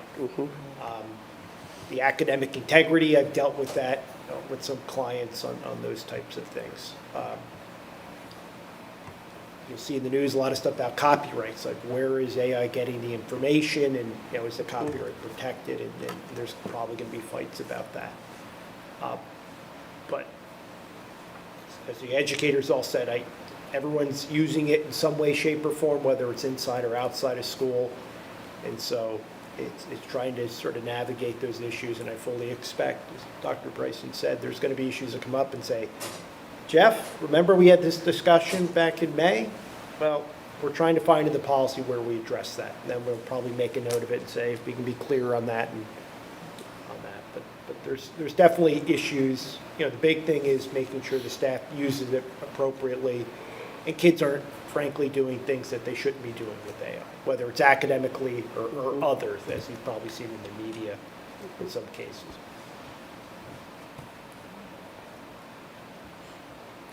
So the one question I have that I still don't understand is we already have a policy for data privacy and protection. So the legal liability aspect that we need to be covered for would be covered under that policy.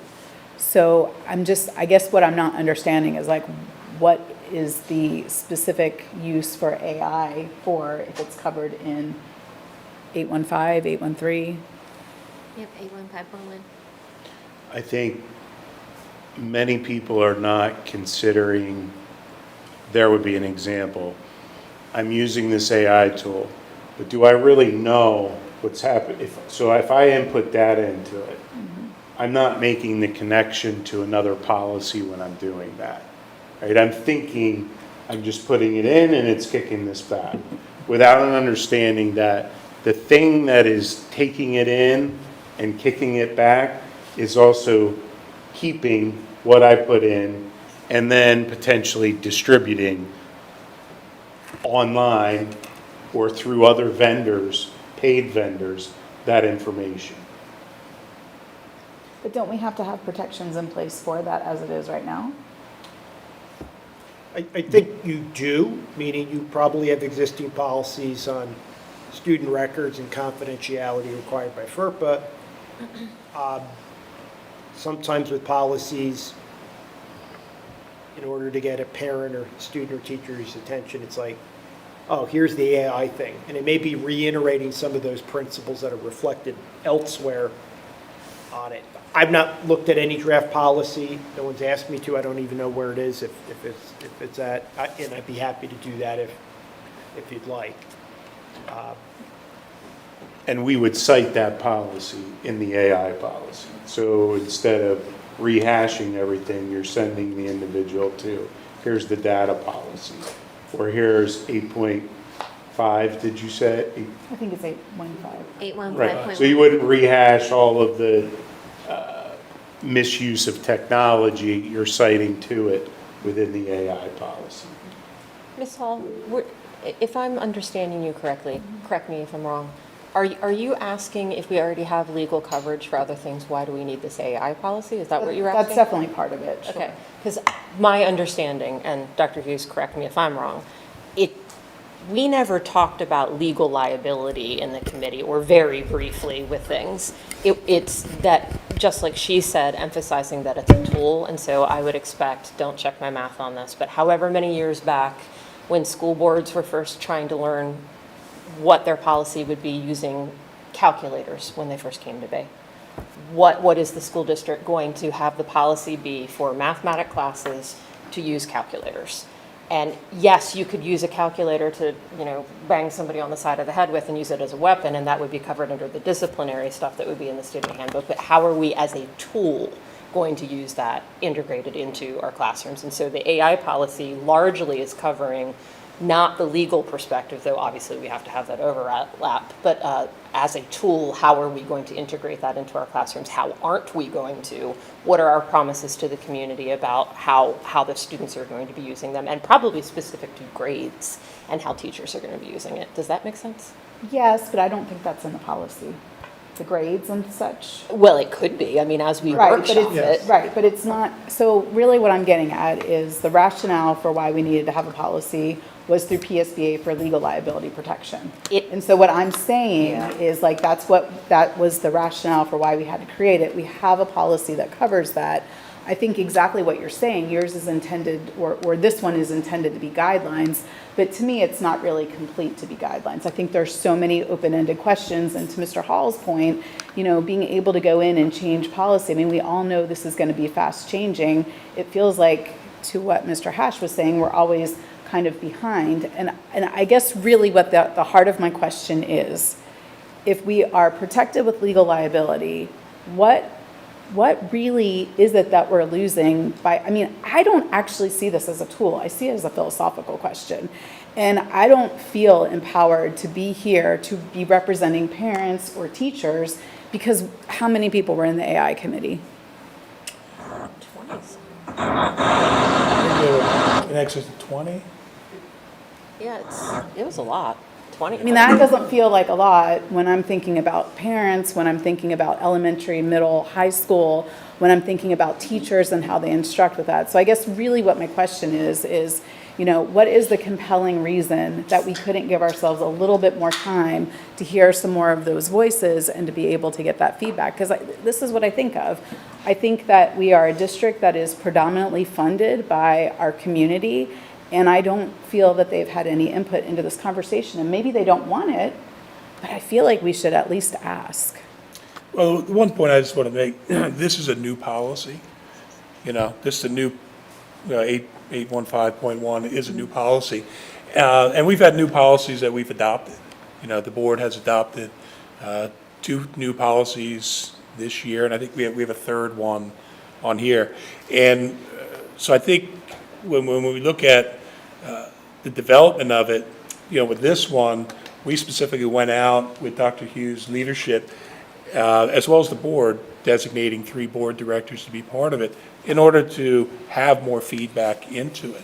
And I think when we look specifically at some of new policies, you know, I think it really comes down to the board, you know, to develop and determine, okay, what do we want and what do we want those policies to be?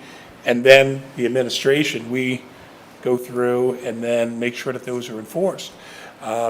So when we look at the AI policy, when that was provided to us, I believe back in the fall, we took a look at it when we had Chris Clayton come in. And I know it was something Dr. Bryson said back in the fall, we need to have a policy because we currently do not have something. So then when it was brought to the board then developed a committee, administrative committee, that we had that involved. So when we look at the development of the policies, like I said, the 2 previous, and the one we had, the additional one, those were developed by the board where when you look at stakeholder feedback, we had very minimal stakeholder feedback unless it came through public comment, et cetera. This one, I do agree that go to what Mrs. Henkel was saying, if we don't have, right now we don't have anything, so now it's kind of a free. But we kind of do, right? We have the Well, legal liability. No, regarding No. AI, we don't have any. Legal liability, but not as a tool. Not as a tool. Our teachers are already using it, our students are already using it. We're already implementing it in the classroom without any rules at all. None. So now this No rules. gives a specific focus to Right. the generative AI use. And I appreciate your caution. I am 100% behind exactly where you're coming from with it. I think I'm looking at it a little bit differently, but the end game is the same for me as well. I would like to say it this way. If we're worried that it's going to take a long time, and I think it is going to take a long time, and I also absolutely appreciate more parental feedback. I want that as well. I want the teacher's feedback as well. So I'm not saying willy-nilly go in, just write something, hope for the best. I want all that feedback as well. I would be more likely wanting to have a policy that says our policy is you can't use AI at all for anything, anywhere, anytime in our schools first.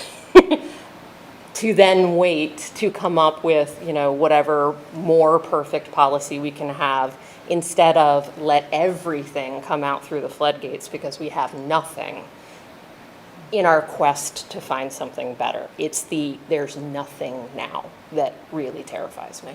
So the one thing I'm thinking, just as an example, we sort of all assumed that these computers were being used a lot, right? And then when we actually got the survey, it really wasn't as much as what we thought. So I guess just what I'm stuck with is, we're saying it's all out there, everybody's using it, but like, what does that mean? I don't know what that means. Do you know what I'm saying? Like, It means that that 8th grade science classes are being, using it to come up with ideas for projects. It means that 6th graders are using, AI to help them write things.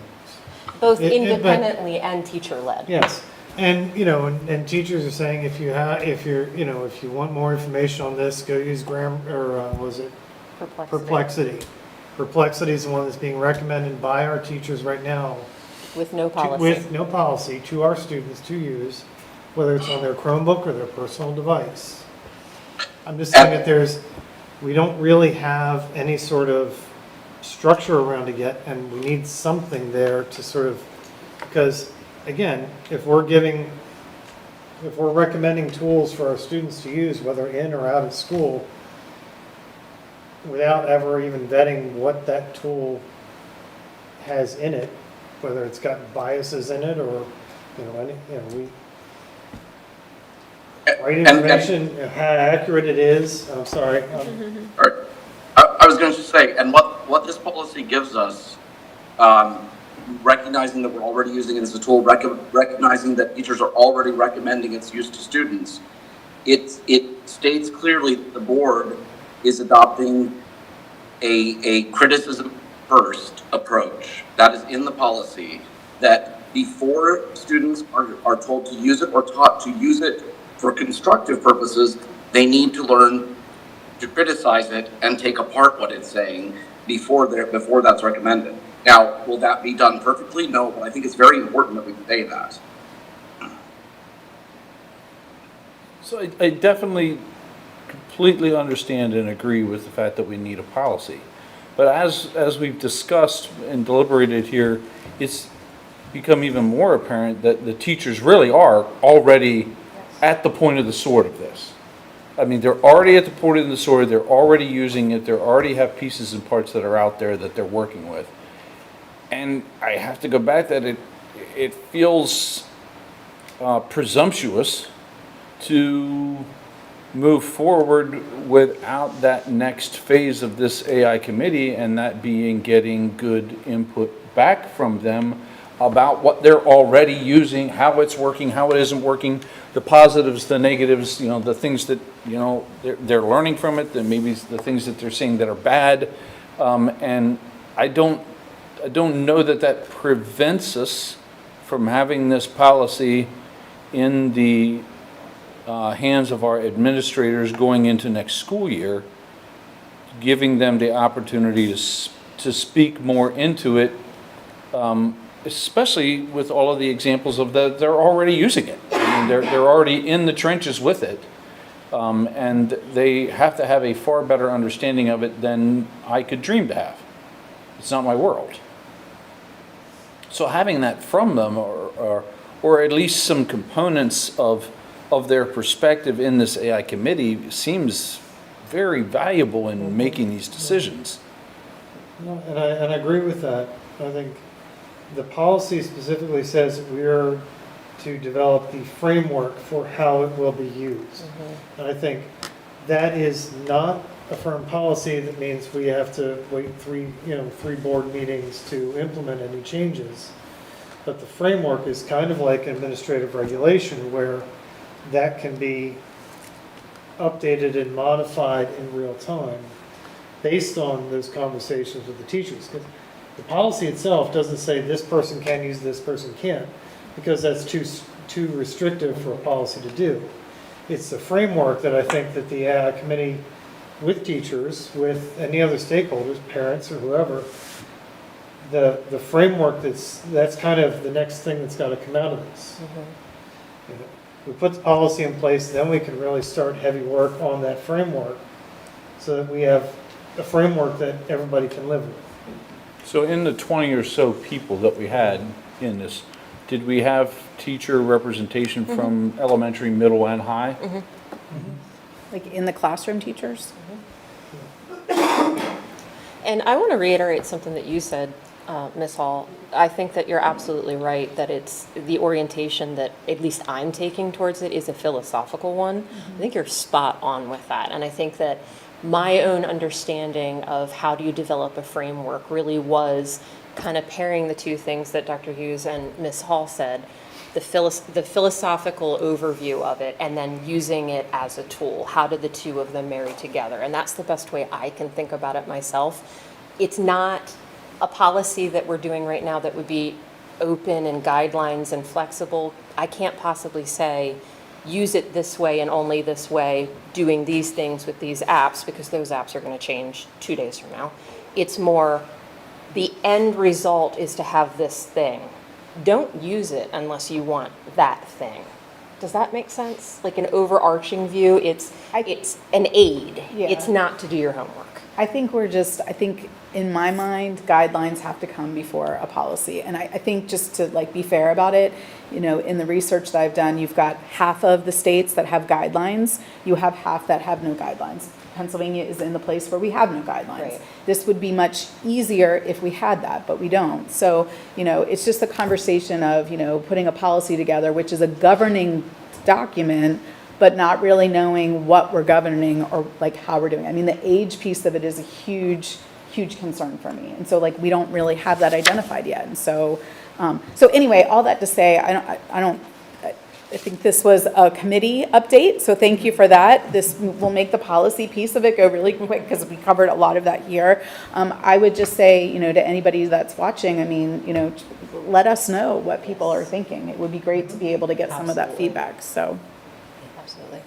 Does anybody have any other questions for Dr. Hughes? Thank you so much. Thank you so much, Dr. Hughes. And thank you, Ms. Hall, too, for your thoughts on that. I am very happy to see the trepidation, because that is the attitude I think we need to have with this. Alrighty, that brings me to 8.11, other items of business. I have none. Does anybody else have any for education? World's longest education report is over. Back to you, Vice President Hall. Okay, the item number 9, finance and budget, that goes to Mr. Wilson. Okay, thank you, Mrs. President. Madam President, I guess, Madam Vice President. All right, 9.01, financial reports. These are here for review. We've got the treasurer's report, tax collection report, budget status, and the cafeteria report. I'm going to do my usual reading of the numbers. So our concentration account, we started the month with $5,143,222.65. We ended the month at $6,413,761.83. The investment accounts, we started the month at $32,420,916.16 and ended the month with $29,607,208.59. You may peruse those at your leisure. 9.02, I'm going to make a motion to approve the bills for payment as presented. May I have a second? Second. Any discussion or questions? We should pay the bills. Any nays or abstentions? Motion passes. We'll pay the bills. 9.03, exonerations and refunds. Jump to this. I'm going to make a motion to approve the exonerations and refunds as presented. May I have a second? Second. Okay. This represents $3,322.97 for miscellaneous exonerations and refunds. Any questions or discussion on this? Hearing none. Any nays or abstentions? Hearing none, motion passes. 9.04, budget transfers. I'm going to make a motion to approve the budget transfers as presented. May I have a second? Second. Any discussion? Any nays or abstentions? Hearing none, motion passes. 9.05, the big one. I'm going to make a motion to adopt the general fund budget for the 2025-2026 fiscal year per resolution. May I have a second? Second. Okay. The total for the budget for this year is $68,403,834. We've been talking about this a lot. Is there anything that we want to add as a special update, Mrs. Green?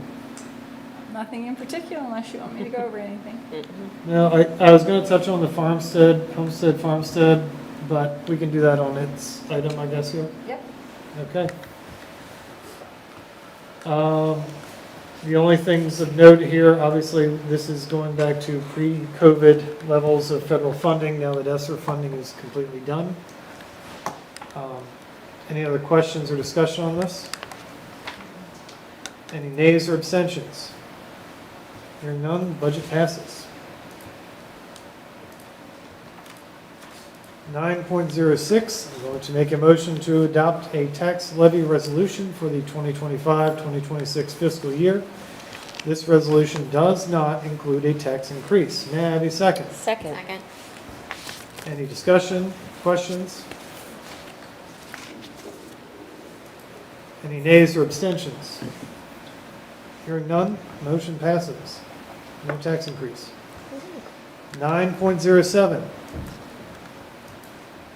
I'm going to make a motion to approve the homestead farmstead resolution for the 2025-2026 fiscal year. May I have a second? Second. Okay. Mrs. Green, do you want to speak to this one? Absolutely can speak to it. So the homestead farmstead process, we get money from the state. So basically, it's a revenue neutral. We take the money that comes from the state, we distribute it to all of the qualifying properties. They're approved by the county to be either a homestead or a farmstead or both. Some properties are actually both. We did get a significant increase in our amount. So if you've been around for a long time, at the beginning we basically got the same amount of money each year. So if we had more homesteads, the actual amount per property went down. The last couple of years we've gotten increases. So for us, our properties will get over a $40 decrease in their taxes.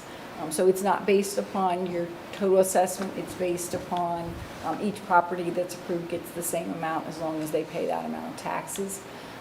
So for our property taxpayers, because we have a tax, we don't have a tax increase this year, there'll actually be a decrease for homestead farmstead properties. As we go through that. Anything else you want me to comment on? No, thank you, Mrs. Green. One thing I do want to note just for the public, this represents our district's share of gambling funds by the state. So they are used to reduce property taxes, as Mrs. Green discussed. So now, yeah, and I'm sorry, can I Yep. just add one more thing? So with that additional amount for this year, we now have what I consider more of an actual reduction in property tax. So we're up to $316.41 for each property that qualifies. So that's it's now getting to an amount that's actually starting to really reduce their tax burden. Okay.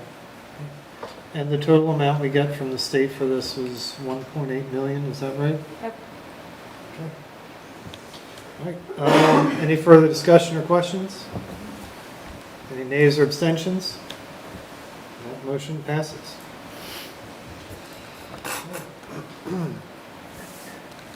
9.08, I'm going to make a motion to approve revisions to the tax collector and policy manual, including the approval of senior citizen property tax rebate resolution for 2025-2026. May I have a second? Second. Is there anything to say on this, Mrs. Green? No. So really, there's nothing of substance. It's really dates, Yeah. adding the millage for 25-26. Okay. Any questions, comments? Any nays or abstentions? Hearing none, motion passes. 9.09, I'm going to make a motion to approve a tax collector resolution to appoint Rachel Wetzel as tax collector for the 2025-2026 fiscal year for railroad borough taxes.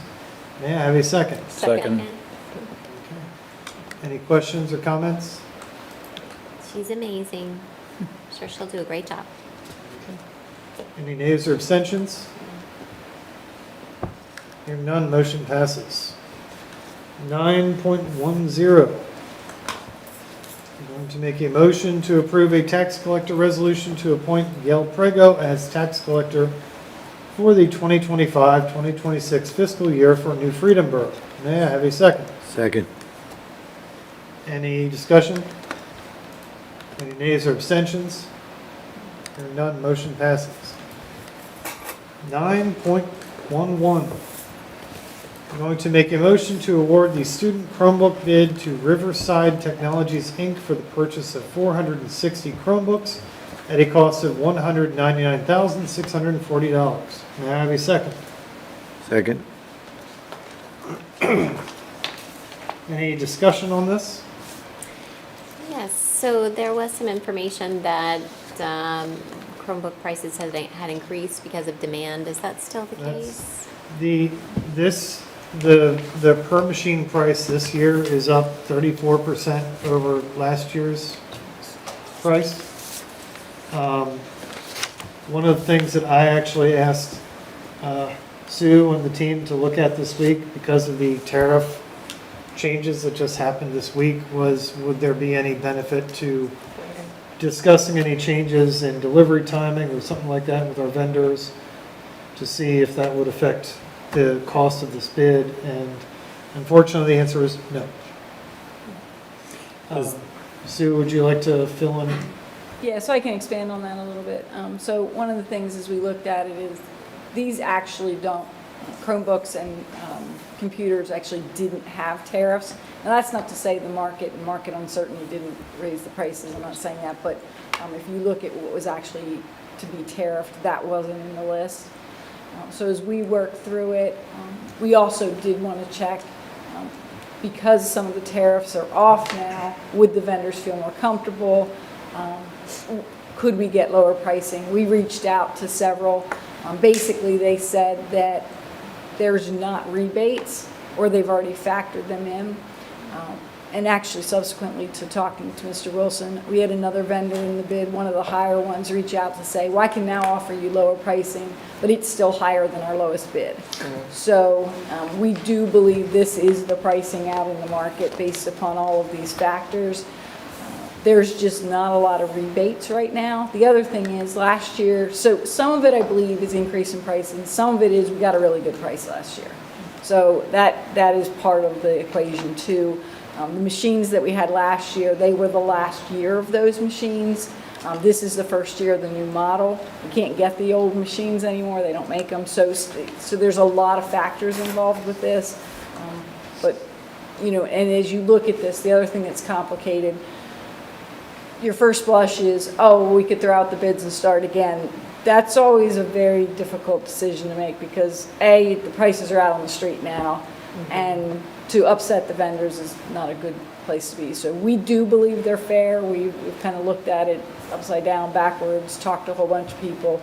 We believe they're fair prices. We believe this is the price right now. I did speak with Mr. Wilson. A couple things we're going to look at for next year is it's been conducive to bid the last couple of years. Prior to that, we did state contract. So we may go back to just looking at state contract, which means you basically ask people to give their lowest bid based upon a state contract. But you're not going through the bidding process. And so there's pros and cons to both. The other thing is timing. It's obviously better for our folks to be able to do it during the summer, but everybody wants to do it during the summer. That's not been a problem in the last couple of years, but that may start to be where maybe October through December is a better time frame. So we will keep our ears and eyes open on that, and maybe we'll look at maybe doing it at a different time of the year. But in conclusion with all that, I do think they're fair. I think it's fair pricing, and I think the bid did give us good results, even though they're significantly higher than last year's results. I'm assuming that this 460 number includes the decrease that we did because of the changes to the K through... Four, correct? Yes, sir. Okay. Thank you, Sue. Thank Trevor and Greg for their part in trying to see what we could do with this. Any other questions, comments? Any nays or abstentions? Hearing none, motion passes. 9.12. I'm going to make a motion to approve 2 agreements relating to the lease of a single replacement copier at a cost of $99.20 per month for 60 months. 1, a lease agreement with Lease Capital Funding LLC for the lease of a copy of the copier. And 2, a maintenance and supplies agreements with Docio Office Solutions for the ongoing maintenance of the copier. May I have a second? Second. Okay, this is decent savings this year, right, Mrs. Green? Yes, it's lower than our previous hybrid lease. Any other questions, discussion? What is the price of a new copier of that caliber? When you say, what do you mean, actually buying the copy? Yeah. So I can say we did that years ago. That I would not recommend buying a copier. A lot of the issues surrounding copiers is the maintenance piece of it. So when you buy it, then you have to have to pay somebody to come in and service. This includes service, supplies, everything with the whole copier. So the other thing is if it doesn't perform, if we have a performance issue with it, then we're able to, they have to bring us a different one. We did buy, when I first came to the district, we had bought copiers and It was miserable. yeah, and I was to say they caught, like, I think we had a small fire, like, we had issues. So I would not recommend purchasing a copier, just because of all the surrounding issues behind the maintenance. And I'm not a copier expert, nor is anyone on our staff an actual copier expert, so we really have the folks come in and service for us.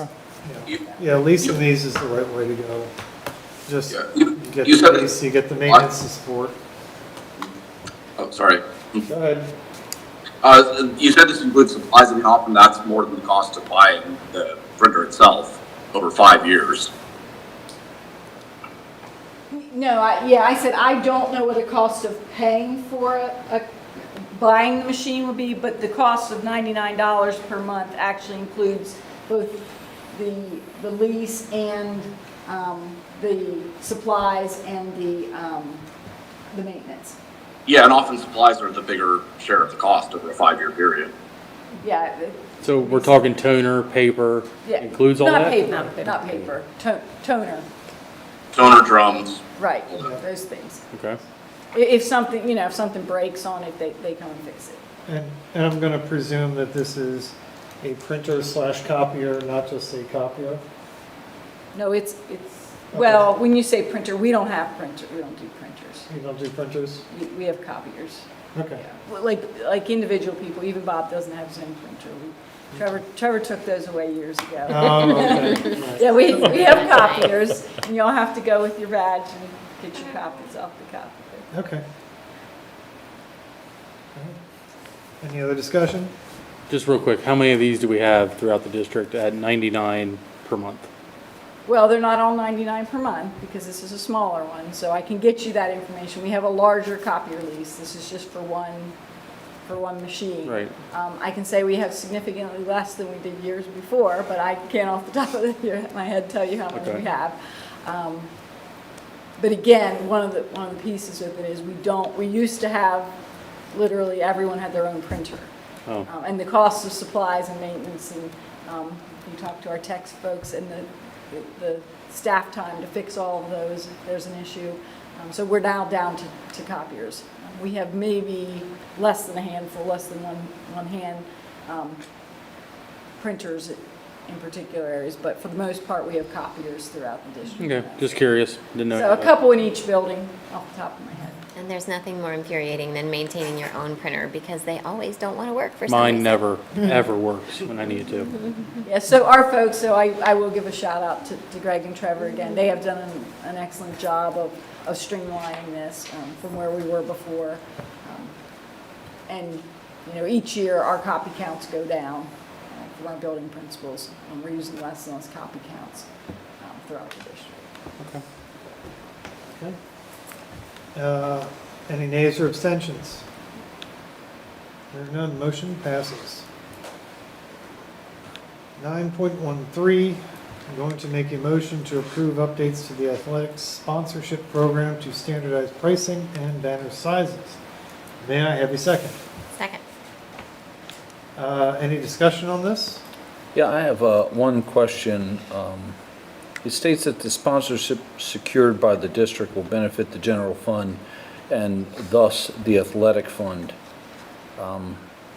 Is there a world where that can benefit only the athletic fund and not the general fund? We're not talking about a significant amount of money, and yet it could have a great impact on some of our teams. So we can structure however you want.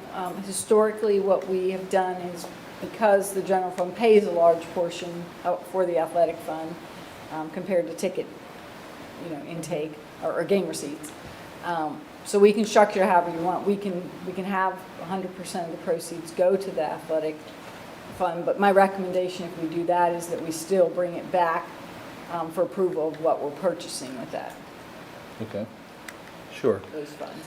I mean, it states a little bit later, or it says that student athletic teams or clubs will have a preset process to follow and how to secure new to the district banners and sponsorships. So I'm assuming that there's a level of ownership that these sports teams are taking in trying to secure the, some of this sponsorship. At least they have a portion in it, that, and, I just think it would be great to see that benefit the sports teams. So some of this is in response to feedback that we got last year, if you remember, that sports teams wanted to go out and be able to sell sponsorships. So one of the things is we look at the structure, we're 100% for that, but we need to have a pre-approval process, because if they're purchasing something, first of all, let's say it's something facility related, we need to make sure that it's something we want to have and continue Absolutely, to upkeep. Certainly. Plus, we also, and I'll let Brad, Mr. Keeney speak if he wants to also, but we also need to make sure that from an equity standpoint and a Title IX standpoint, that we are not having some teams have different levels of support than other teams. Yeah, I understand that completely. Yep. Yeah. So, I mean, sort of like where I was going to jump in, like there's a big equity piece. If we go make the baseball field better in some areas, we're going to need to make sure the softball field is good for us as well. The other piece is you want to make sure that, whatever the goal of that sponsorship is something that's going to benefit a large number of kids, right? Or specific. So, specific sports have specific equipment that might be an absolute dream to get that sponsorship, to be able to have that piece of equipment, but it's even better when it impacts a larger group of kids. And we also want to make sure it's like the best stuff, right? It's not, we're just grabbing quality Yeah, versus there's a quantity, piece yeah. there. But my biggest concern with it really is to make sure we're equitable, make sure that we're hitting all groups of kids. So that's what I want to make sure of. Yeah, and I'm not necessarily suggesting that we make it necessarily specific to the team, more that we make the finances specific to the athletic program rather than the general fund is the only thing I was trying to because, it's not an enormous dollar figure by comparison to what we already support with. But I do think that it could be a good incentive for the students, the student athletes and clubs to have incentive of working to see this, progress so that it then, helps their individual sports. Would it also be possible to include in-kind contributions? Because I know that there are one company I can think of off the top of my head that would just like to have sponsorship, representation, be a banner or sign or whatever, but then helping us with certain areas like vending and concessions and things like that, and just updating us in that way. Is that a possibility, maybe, too? I think we're open to all possibilities. I think we just want to be careful that, so for instance, your example of an in-kind donation, we want to make sure it's something that we want to accept. Okay. And something that we need. So I'll just give an example. Like if, for instance, they want to give us, sauerkraut. I'm not sure what I'm doing with, yeah, I know it's outlandish, but believe me, I've seen everything. So at the end of the day, I think we're open to all of those, and those will be things that we could individually bring. Like, they may not be 100% noted in the sponsorship program, but if someone were to come forward and say, I want to bring you this, I want to do an in-kind, then I could bring that back to the board, and you could vote individually on that. So I think we're open to all of those things. So you would be the guy. Send them to you, right? If Yeah, that's send something them, that they send wanna them to do. me, and we can kind of talk through it. But that's where, we can't put every scenario that could possibly happen in there, but we also want to protect that you can't do whatever you want, is really, because just because you raise the money doesn't mean we're going to do X, Y, and Z. We have to approve that first. Right. Before, you don't come with us and say, we raised $5,000, here's what we want to do. You need to ask us first, then go raise the money, because I just want to be very cautious about that. I'm assuming there's a vetting behind all that, correct? Of what companies we're allowing in and all that, right? Okay. And by no means am I suggesting that we don't have proper oversight. We should absolutely no. have proper oversight, just that I'd like to see the funds really benefiting that program specifically. I'm not trying to muddy the waters too much with the specifics, but when a team raises funds on their own and say they want to go out and they want to buy their own uniforms, maybe they're not happy with them, but it's not their cycle. Is that allowed? Yes. Is there rules against that? So if they're going through the Booster Club, they absolutely can, we just have to approve the design. But if it's not going through the Booster Club, Aren't aren't there things that you do fundraising with different sports? So we don't fundraise out of the athletic department, out of our athletic budget, right? So that's the whole point of the Booster Club, right? So any fundraisers that are done through the Booster Club. All of them, even if their money, that money is not like the $50 that you would contribute for your child so that they would get the benefit of the free what have you. Right, yeah, that's all through the Booster, everything that is fundraising. So even the outside fundraising that you would do, sandwiches or what have you, that the Booster Club isn't necessarily doing, that all has to run through them first. That's the Booster Club, that's not the athletic department. They're just holding the money.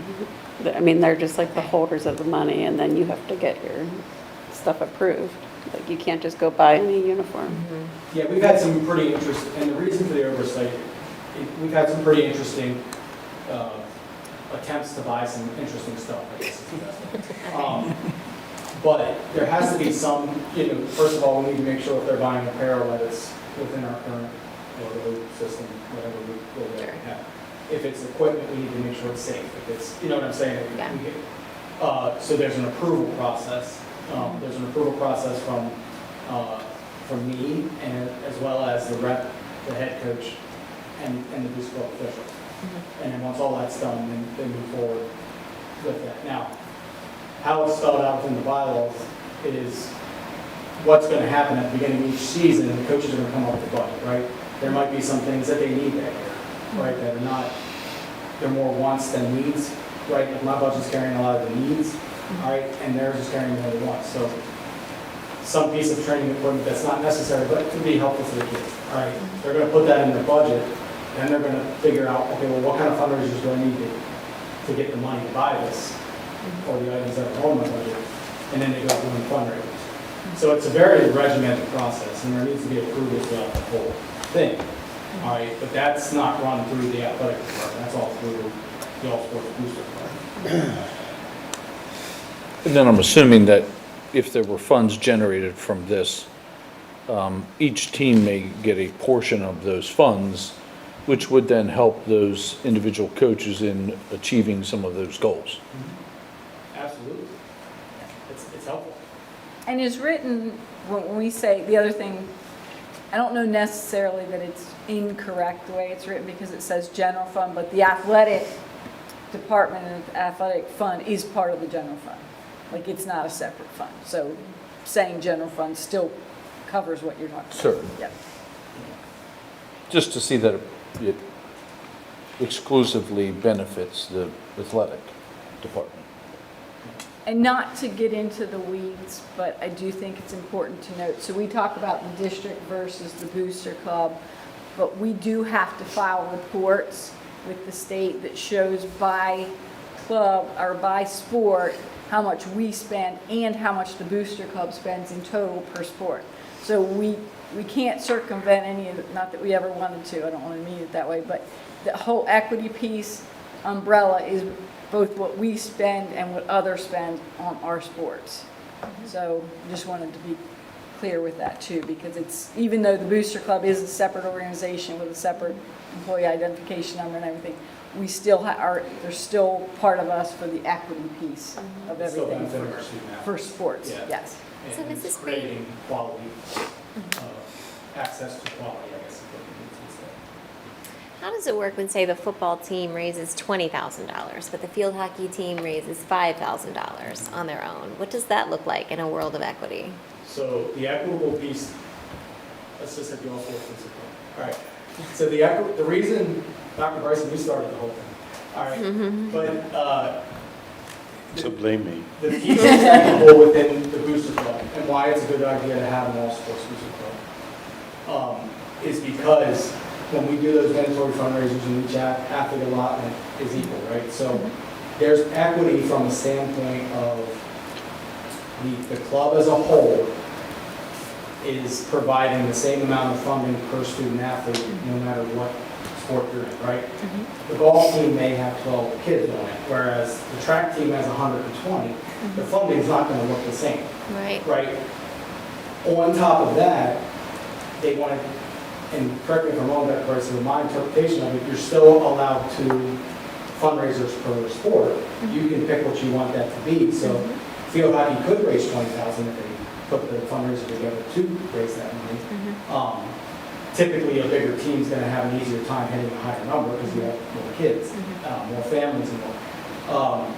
But you still have that opportunity to have fundraisers where that money goes to their account for the coaches and the reps and stuff. Okay, so that's okay. That They is don't okay. have to Because share Because it's it with equity the within the entire- team? So what's that? Because it's equity within the team, right? Yeah, it's that, and it's from a standpoint of, they're putting the work in to raise that money for their individual team, right? But the Booster Club is saying, hey, you know what, if golf can't pull a fundraiser off this year, they're still getting an athlete allotment for student athletes, so every kid's still getting something, right? They're still walking out with a shirt, they're still walking out with something. But they also provide, it's like the best of both worlds, right? The other piece of that is from an auditing standpoint and from a tax standpoint, and all the things that the Booster Club has to do with the money, it's putting it in a central location instead of having 15 different booster clubs to track. All right, that's where things can slip under the rug and catch. Gotcha. So really it is, it's a best of both worlds situation. So that you are getting equitable funding from the athlete allotment side, but you're also getting access to, hey, we got a big ticket item we want to try to get here, we can run a fundraiser. So, Mr. Keeney, when the group wants to buy something special for their team, would they go to their coach and their coach comes to you, or would they come to you directly? So it varies. Some of the reps are really on top of things, and I hear from them before I hear from the coach. Some of the times it's straight from the coach. But it's the same approval process. So they're gonna email, show, if it's apparel, we're gonna get a mock-up. If it's a piece of equipment, I'm gonna see what the equipment is, and we're gonna investigate, make sure it's something, first of all, it's safe and appropriate. And if it checks off, which there's not a lot of times the coaches come in and say no, right? Unless it's clearly against something, it's not our current rule, it's not something that we would deem safe for kids to use, right? That's really the only time when we stand in front of it, if it's benefiting kids. I think that's very helpful. Yeah. For parents listening too, I think there's a lot of question about what can we use, why can't we, why do they get to do this, but we don't, and to be able to go to the right person. And I can kind of sum that up. The big piece is being proactive, create a budget. If you want to fundraise, get that information into, myself or, the reps know this. We talk about this all the time at the club meetings, and the reps are wonderful. They're giving up time Oh, yeah. for the benefit Oh, of yeah. the kids. They work hard, super Yeah. appreciate the boosters. Yeah, and I don't know anybody within the athletic department that won't help make sure they get what they need. But you just have to make sure the fundraiser's appropriate too, right? You don't want to send them somewhere where there's illegal substances or something like that, which can happen, okay? So we do approve the fundraisers as well. But like I said, what you'll find and what I've noticed with Boost Club, they're trying to figure out ways to help you, not stand in your way. And sometimes I feel like the information that comes in is just lack of experience within the club. And once you get there and you see it and you see how it operates, it really is for benefit of the kids. And those ladies do an amazing job. Oh, for sure. Yeah, A lot of hours spent helping all the athletes. absolutely. Yeah. Super appreciative. Any further comment, discussion? So I'm not sure about the board's perspective on the allocation of funds, or if there would even need to be an amendment made in that respect. I don't believe there is, because the motion itself doesn't dictate what the structure is.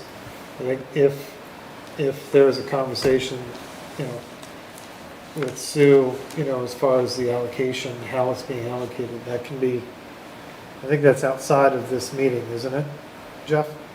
Yeah, it's outside of the scope of the motion. So, if there's something significantly changes that it has to come back before the board, then we can do that next month. But if there's a conversation, I think that can probably just be handled offline. I don't think this, I mean, I'm only one board member with a suggestion, so I'm just Right. trying to follow that through. so your suggestion, I guess, it doesn't actually matter materially to the motion itself. So how we allocate it, does anybody have a strong feeling one way or the other on the allocation of these funds? Well, do we want to pass this and then we just add it to other items of business and then come back to it? We don't have to do that. Not I gonna don't do it think we- tonight. Yeah, we can't add it as a new item of business No, tonight. for next meeting. Right.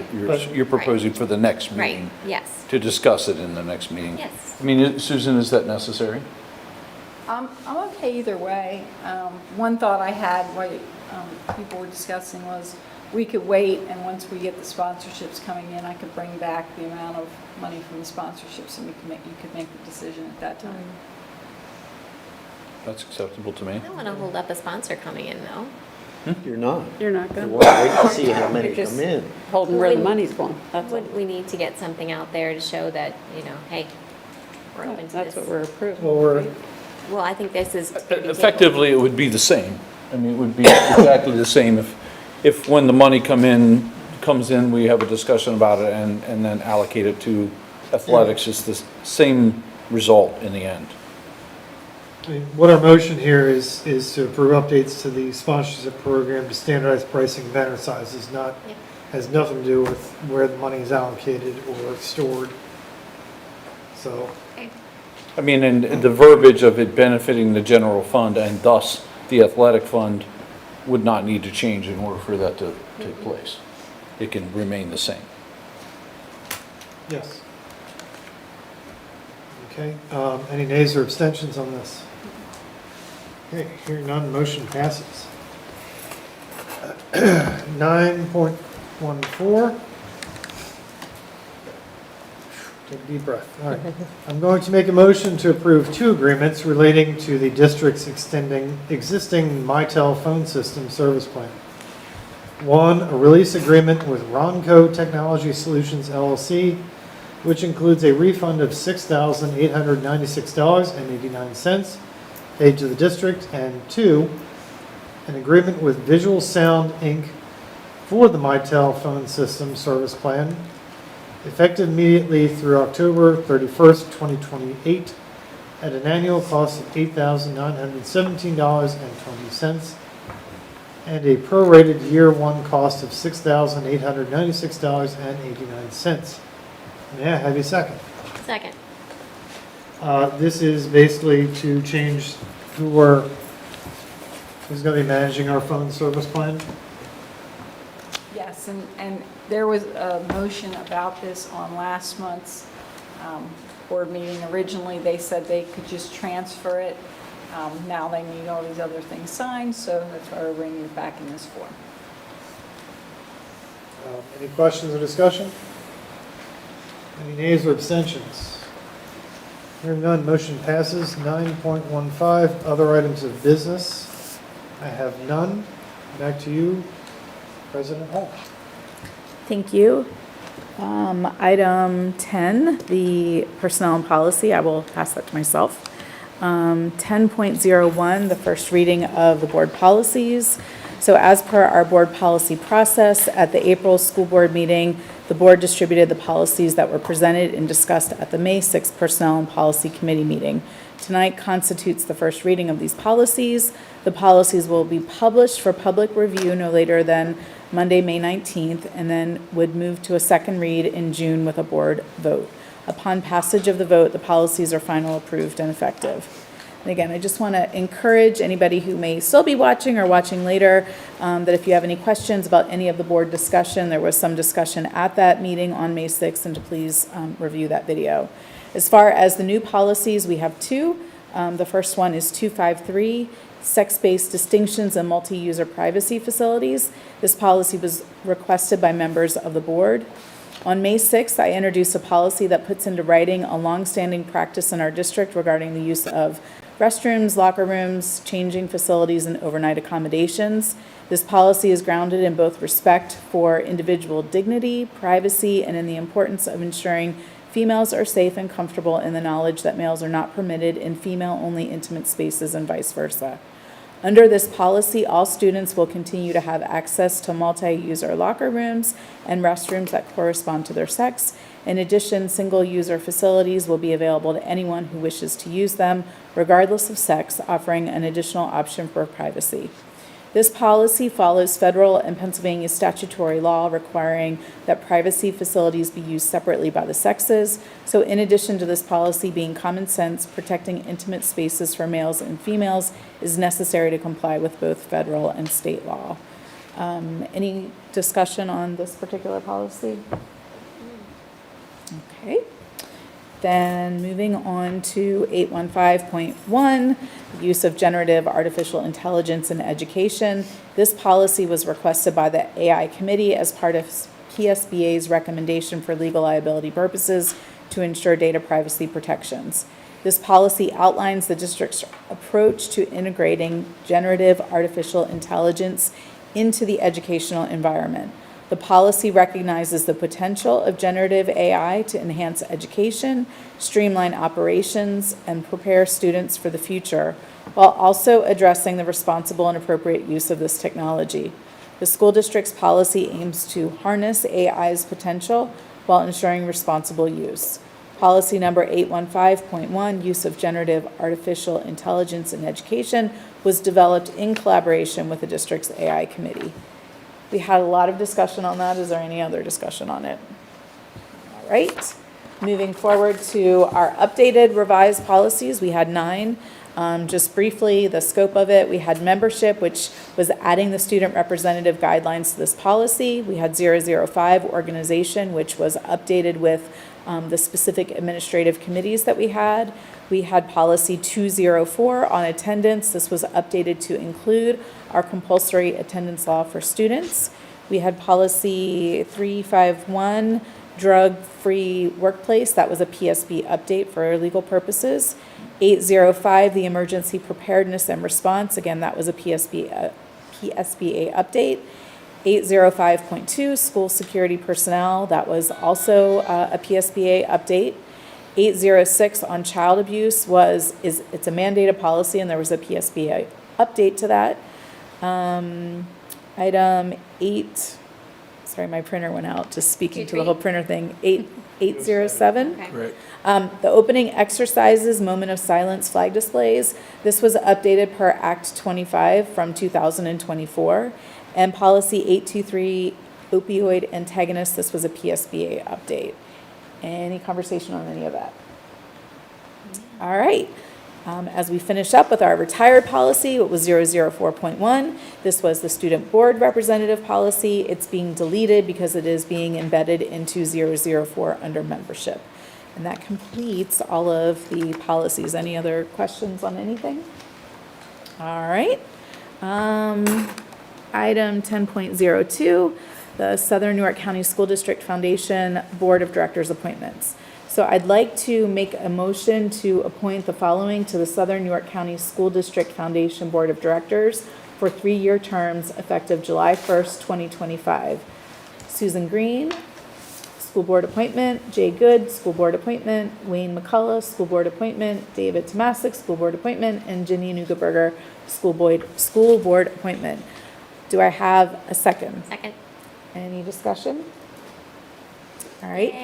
Yay. Hearing none, any nays or abstentions? No. All right, hearing none, this motion carries. Excellent, congratulations. And then for items 10.03 and 10.04, I would like to pass that to Mr. Holly as our chair of our nominating committee. First item of business was board treasurer, and I contacted Mr. Wilson. He's agreed to continue on. So at this point in time, I'd submit his name for nomination as board treasurer. Thank you, Mr. Wilson. Are there any other nominations from the floor? There being none, I'll make a motion that we appoint Joe Wilson as our board treasurer for the next year. Do I have a second? Second. Are there any nays or exemptions? Motion carried. Thank you.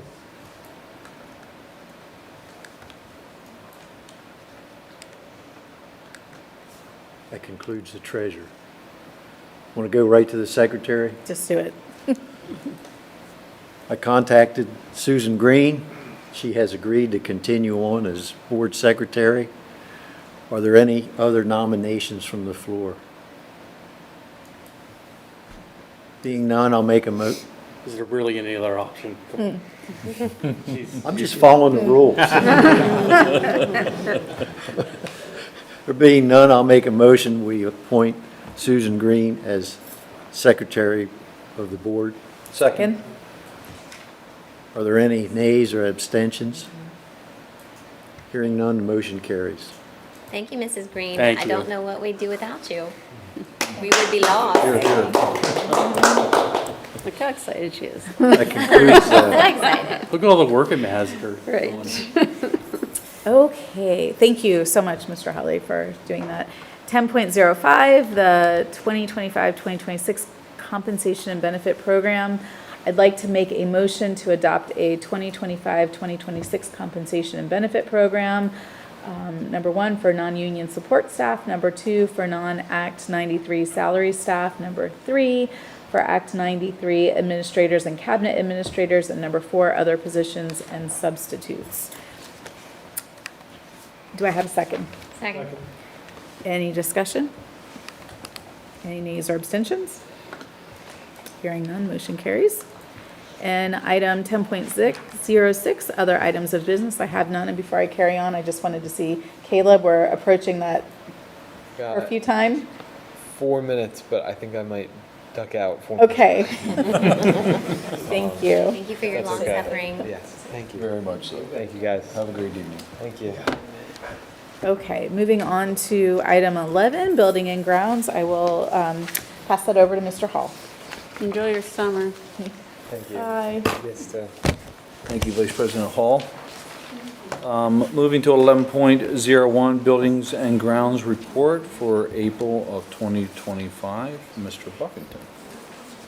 The report's included for your reference, included in that report is an environmental report as well. So if you have any questions, I can take those just for your information. Okay. Moving on to 11.02, Water Test Report for April of 2025. That is there for our information.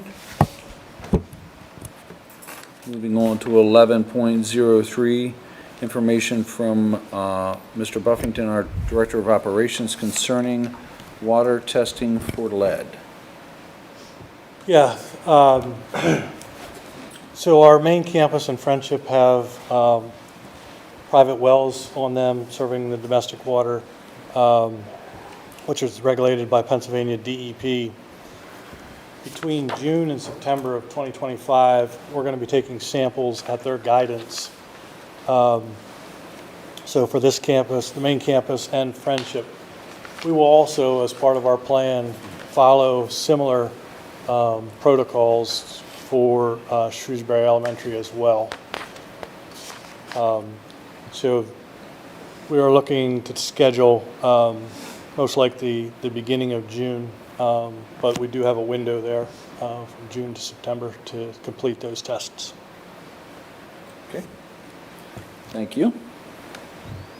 Moving on to 11.04, Susquehanna High School Project Financial Report.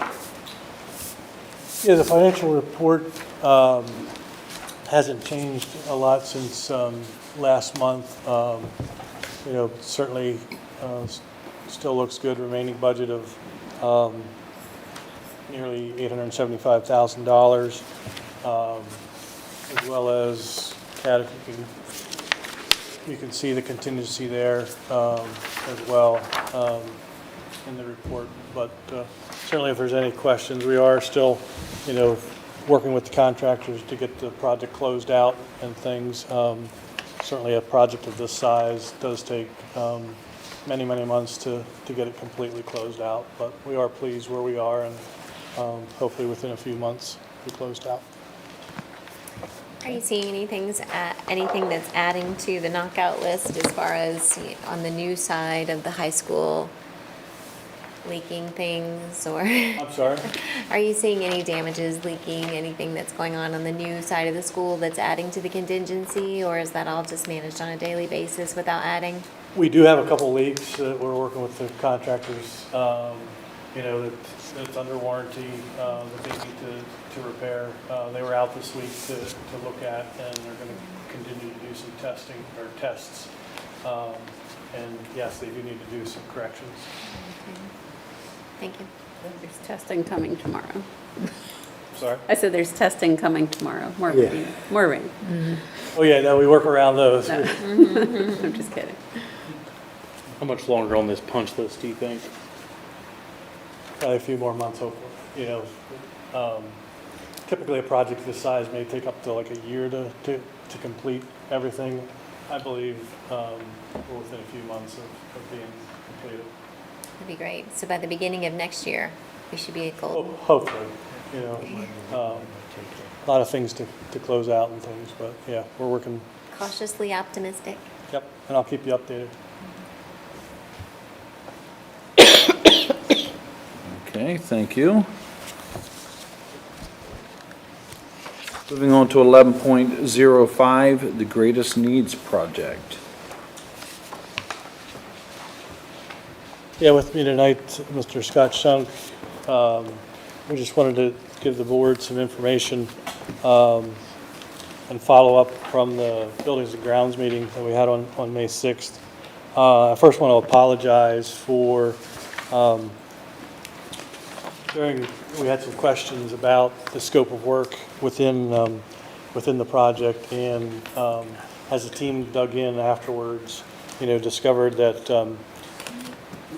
there was an error within that scope, you know, included in dollars. So the team kind of dug in and made sure of that scope, and then looked at the dollars to assign those. And included on the briefing is that update. And what you would notice if you compare from the Buildings and Grounds meeting and those numbers to these, the new numbers are actually slightly less. There was some pieces of equipment that was included in the number that we actually took out. You know, so as a team, we looked at, you know, certainly recognizing that error, you know, fixing that error, but also bigger than that is moving forward, looking, you know, how we can make sure that the scope is included, you know, that it's clear, you know, so there's certainly mechanisms that we're putting in place to minimize or eliminate that type of error in the future. But certainly, as we look at these items, you know, we'll come back to you in June with a recommendation for 3 boiler room projects, which include Shrewsbury Elementary, Southern Elementary, and Southern Middle School, a rooftop equipment project or scope at Shrewsbury Elementary, as well as the roof. And it's going to be our recommendation, actually, to put this all as one project and bid it out with multiple primes. And the estimated cost of this project is in the range between $6 and $7.3 million to be paid using the fund balance assigned for capital projects. Any questions with that part of it? I don't really have any questions. I'd just like to reiterate that the $6 to $7.3 million is essentially replacing our primary heat plants in 3 of our buildings, and is also replacing all of the rooftop units and makeup air units associated with the roof replacement on Shrewsbury Elementary, and it also does include that roof replacement itself. So great wisdom in bundling those things together, because you're definitely going to get some scope of work savings, putting all of those together. Also great to have, the same company and they're, doing the work in all of the different locations, boiler rooms or roofs, whatever the case may be. Just want to make it abundantly clear to the public that that's what that $6 to $7.3 million is paying for, and that this is not money borrowed. This is money that is in our assigned fund balance for these types of projects. So just want to make that abundantly clear. So did you have more to proceed? Because I did have some questions, but you might answer them in your process. In that portion? No. I'm ready to go on to the architect. But yeah, if you had... Yeah. How about continue and bring it to conclusion, and then if you haven't answered my questions, I'll ask them. All right. And Randy, maybe just make one comment. In your discussion there, since they went on top of there, the air handling units, there are really no major units on the roof at Shrewsbury. They are different locations. They're not on the roof. That's one of the items that we saw as a credit because we thought they were on the roof. And again, we got these bigger numbers, pulling them apart. We got the teams together in the multiple times. So there are no major air handling units on Shrewsbury's roof. Okay, thank you. Okay? Just since we're being precise, I wanted to make sure we dug into it very deeply. Okay, thank you. Yeah, and before we move on, can I just also, as we were working through I think the other thing to point out is this is a pretty big range of $6 million to $7.3 million. And some of that is because we're at the estimate phase. So we'll move into a couple more phases. And as we design it, there's things like, okay, well, what type of hot water heater do you want? Because there's this level hot water heater, and then there's this level hot water heater. So as we're working through things, those are the pieces that we still have to work through, those kinds of details, and that's why we have that range as we move forward and make those additional decisions. So that'll be, once we would get approval by the board, then we'll start into actually the design piece of designing exactly what it looks like before we go out to bid. Right, and hone that number down to So we're not in a way more budget specific, number yet. right. Yeah, Way more specific. We're in an estimate. Before we go out to bid, we'll have an actual budget for you, which we want to stay within budget. Just a real quick question. I know it wasn't here for the meeting, but I did watch it later. With the Southern Middle School, is that the one that we approved the roof for already? Correct? Was that the grant money that you secured for that? The Southern Middle School roof, yes. Right. That's not in here. But that's not what this is Shrewsbury. Right, and was it so the Southern Elementary roof is a different project, correct? Right. Southern Elementary School, Southern Middle School is a different project that we're doing this summer. Right, so we're not combining them together with No, this? but the boilers, we're doing boilers in Southern Middle School, Southern Elementary School, and Shrewsbury as part of this, yeah. So for architectural services, following the feasibility study selection process, we'll come back with a recommendation to hire Beers and Huffman Architects for a fee of 6% of the percentage of the cost of work, which is built into the already, the contract structure that was already in place. For construction management services, certainly we looked at that, and we don't want to discount the importance of construction management, both from a pre-construction services, so things estimating and scheduling the project and things are often pre-construction services, which are very important, as well as construction management services. So once the project starts, actually helping to manage that project. So what we looked at doing, instead of hiring a construction management firm, we're looking for the operations and maintenance department, along with Beers and Huffman, to collaborate on these services. We're looking that potentially could avoid spending $150,000. Again, we're not minimizing the importance of that work, but between operations and maintenance team and Beers Huffman, we're going to recommend to accomplish that work by that team. Yeah, so, so we can move beyond this, this is going to be brought forward at the June meeting for approval, so, you know, a lot of this is information you can still digest if it's not, if you don't have a full handle on it. But I would like to potentially ask some questions in response to some of the things from our Buildings and Grounds meeting, and that is, were we able to make any headway on the potential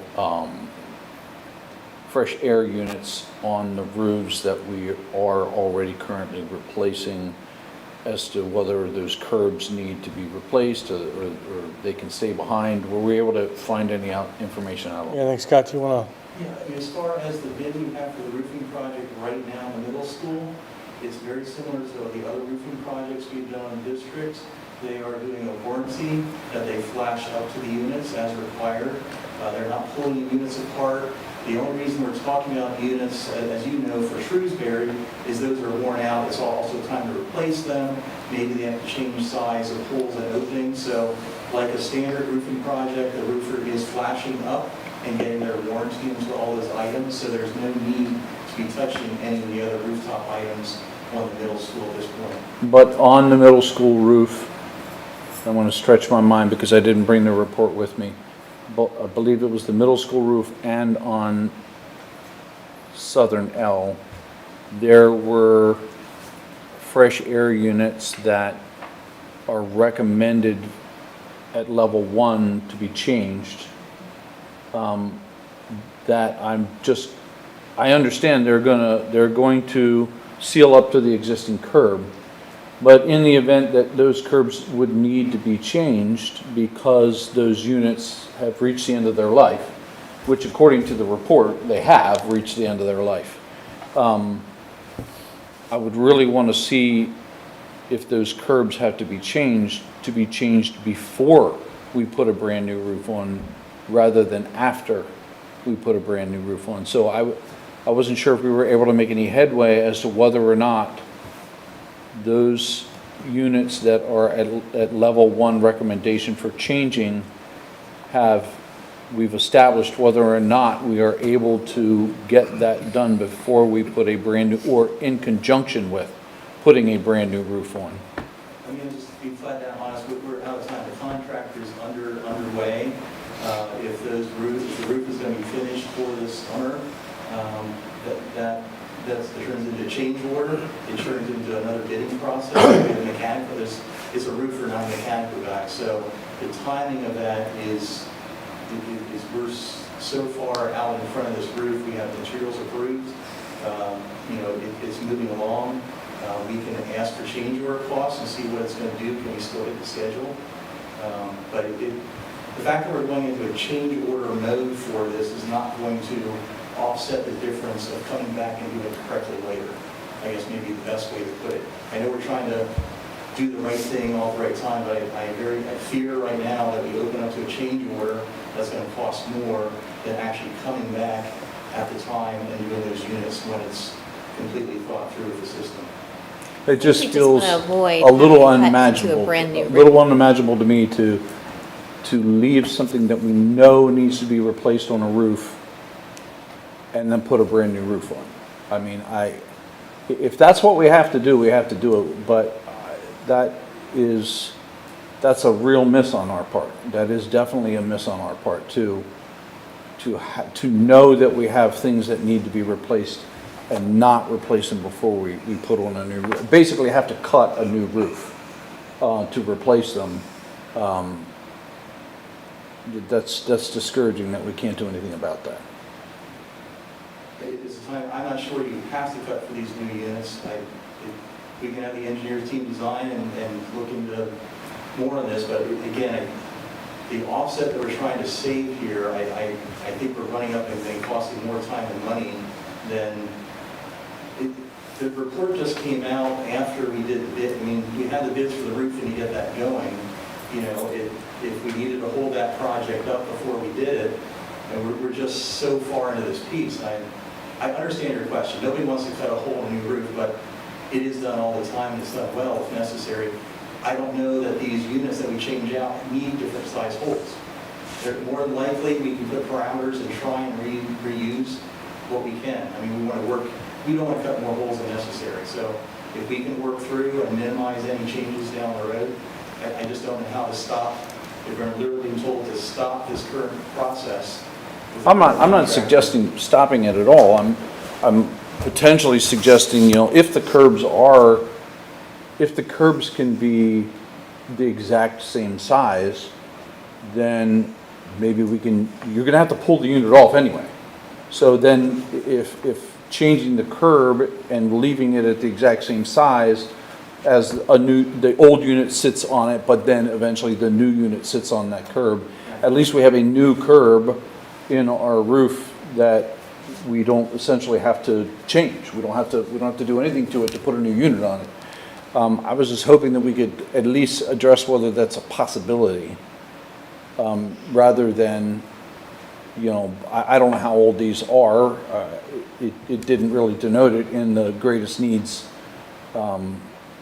paperwork.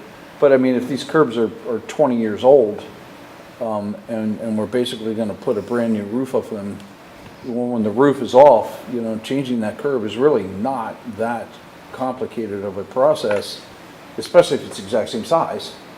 And then we're putting a brand new roof on a brand new curb. Okay, maybe we're setting an old fan on it, but when the new fan comes along, it'll sit on the new curb. And that's just my concerns that, you know, if we can avoid cutting into a brand new roof, we avoid the potential of future leaks. Understood. I'm just trying to put all the parameters into effect here, and right now a roof that's going to meet your flashing, your warranty that's there for your 20 years.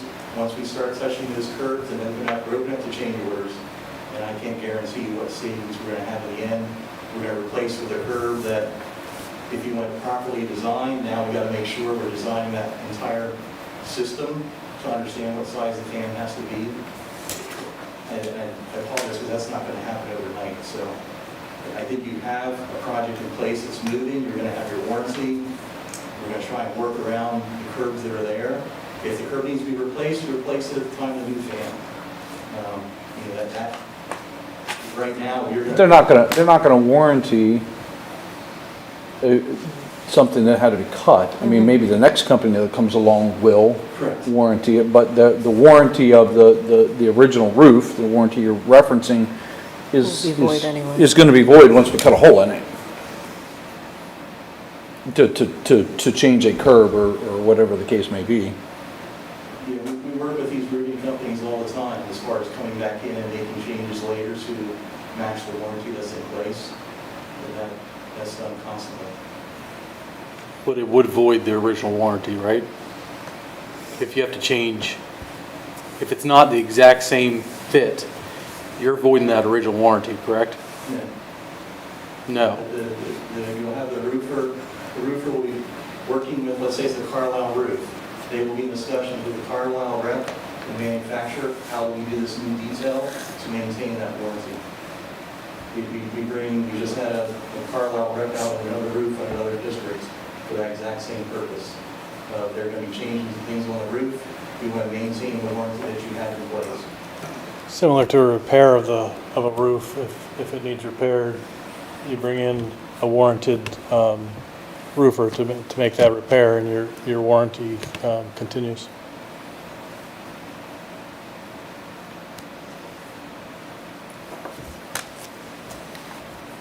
Well, I'm certainly not willing to go backwards on a roofing project that truly needs to be done. I just would have liked to be able to see that we could have accommodated that. Or at least, okay.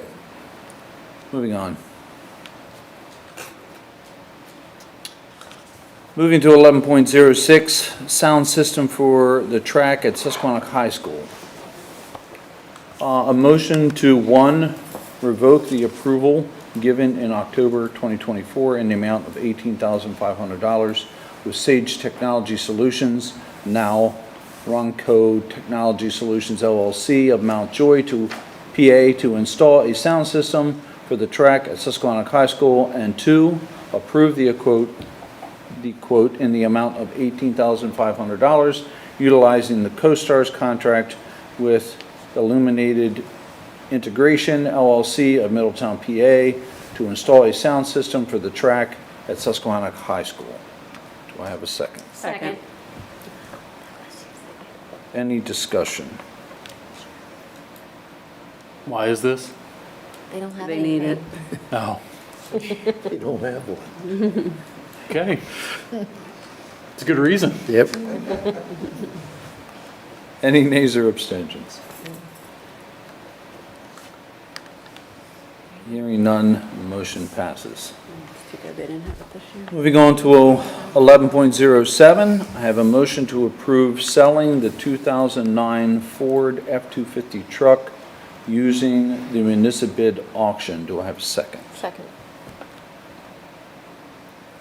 Any discussion? Which I Not can lead necessarily in. against selling it, but isn't it dangerous? I mean, if we can't drive it because it's dangerous, aren't we selling a lemon? Well, it does have, It's at People as you buy can that see as in an the, option. time all the time. Yeah. I'm not trying to be offensive, Mr. Holly. I'm just kind of wondering, is it safe? Well, let me That's say this, we will disclose Right. what we know to be Yeah. in ill repair. I mean, we're not gonna sell it and say there's nothing wrong with it, so. Right. No, I get your point. I just want to make sure that we're clear. We will say, the items that we know that are, But there's blood rust. need repair, yeah. Yeah. Yeah, Someone wants to buy it for parts, there's a lot of demand for Right. F-250 parts. Right. Makes sense. and there is a listing there showing an estimate from Satoris showing about an $11,000 estimate to 11 to 13 to get it to pass inspection. So clearly that's not money that we would want to spend on it. However, someone out there may, so that's surely up to them. Recouping some cost is good to us. Yeah, I mean, and, someone who can do it themselves probably can do it significantly cheaper than that number, but, any other discussion? Any nays or abstentions? Hearing none, motion passes. Moving on to 11.08, I have a motion to approve continuing participation in the Lancaster Lebanon Intermediate Unit 13 Electricity Procurement Program beginning July 1st, 2026 through June 30th of 2029, which would be the 6th Amendment to the Power Supply Coordination Service Agreement, Pennsylvania, with Direct Energy Business LLC. Do I have a second? Second. Any discussion? Question on the pickup truck, the new one, are we still able to buy the new one at the price from the state? Sort of right in the middle of, can we discuss that at new business? Sort of right in the middle of this motion. Oh, I'm sorry, I thought we were at the other items of business, I'm sorry. Okay. Okay, thank you. Okay, with 11.08, is there any other discussion? Any nays or abstentions? Hearing none, the motion passes. Moving on to 11.09, use of facilities. That is there for our information. Moving on to 11.10, other items of business. Mr. Holly? Are we able to replace the Ford pickup truck that pulls the van trailer? You gave us a price at the meeting through the state Yeah, purchasing. there were several trucks that we were proposing. Some of those sold. We were in communication with the dealer, and some of those sold. Certainly, we could come back to the board with a truck for consideration if the board would like that. One of the things that we're looking at doing with the fleet that we have, with one less truck, we're looking, because of the importance of pulling a van trailer and other trailers, we're looking at potentially putting some extendable mirrors on some of the other vehicles that don't have them. We're looking at transferring a salt spreader to make sure that we have one for each campus, because that truck the 2009 had that on. So we're looking at how can we get back to close to what we had as far as capability. We're also looking at potential trailer brake for that. Because when you look at the fleet, the two vehicles that I would point out, you have the van, which is typically used for courier services. And then the International, we refer to it as Big Red in the maintenance department. Basically, it's used for large bulk moves and things like that. So we'd actually be down to 3 vehicles that, is reasonable to respond to maintenance needs and things. So how we can adapt some of the vehicles in the fleet to serve in different purposes, we'd be looking to do some of that. Randy, what's the age of the 3 vehicles? Age of the 3 vehicles are Roughly. One of them's a 2010, because we just recently had that. Yeah, so the International truck is a 1984. That's Big Red, the large stake body truck. The 2009, which we were just talking about with those, 2010, which we recently took to have it inspected. And I'm going to be honest with the board, I was concerned that it may not pass for inspection or how much the cost would be. Luckily, that cost wasn't too bad, but what I do see is within perhaps next year or soon coming, it's going to be similar to the 2009. It's only a year newer. And then the other 3 vehicles that we have are 2015, 2017, and 2022 is the van. So I do believe we'll have, years with those 3 newer vehicles. So I think to answer your question, Dr. Bryson, the 3 that we would have salt spreaders on, Randy, correct me if I'm wrong, would be the 2010, 2019, and 2022. The 22 is the van, so once the 2009 is gone, the salt spreaders would be on the 10, 15, and we'd have to look most likely to add to the 17. Okay, sorry. But yeah, when you look at that chart, the capabilities that we're losing in the 2009 are the trailer brake and the assault spreader. So we need to try to incorporate that into the other vehicles. Right. I just bring that up because I know we're dropping one of the pickup trucks, the 2009, and my concern was, what are the ages? Certainly the conditions can be different, but I would assume the 10 is going to be similar to a 2009 versus a 2017. So It is. it's just for awareness, so I appreciate it. I had a chance to kind of think, and I'm glad you brought up the questions in our original facility meeting, Bill, about the boiler rooms, because I think it caused some good discussion amongst the group to truly identify what is there and what might be missing. So I appreciate the question. As I thought about the roof question, since for those who know me well, I came from that background too, but not on the commercial side. So some of the curbing and whatnot is foreign to me. But I started thinking about, okay, why wouldn't we do that? Similar question to yours. But then I thought about originally our plan, and this is where I need Sue's help because my memory is not the best at times. Our initial plan was a total renovation of potentially Shrewsbury Elementary. And that process of planning happened years ago. But for those that were planning, that's where their headspace was at the time. We then got the opportunity for a roof grant, at which point I believe, and I'm making an assumption, which might be incorrect, that Southern Middle School would be after any type of major renovation, potentially. Therefore, the middle school roof is selected, knowing that's years down the road, but it's also the roof that's in the worst condition.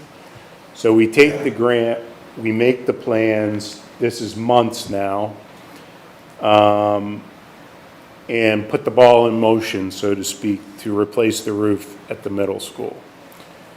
Then the board, as you have a right to do, and we're not in disagreement, I think decides we're not doing a major building renovation. Can we look at projects of greatest needs?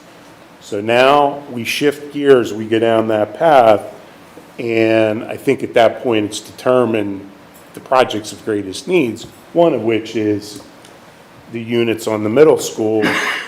You get the idea. So now that ball's already in motion to replace the roof because we got the grant. However, the game changed with when we're replacing what's on the roof. And we find ourselves in this, it would have been ideal to do both at the same time. And I think, again, it was mitigating what we had at our fingertips and how far down the road were we in different planning and then shifting gears.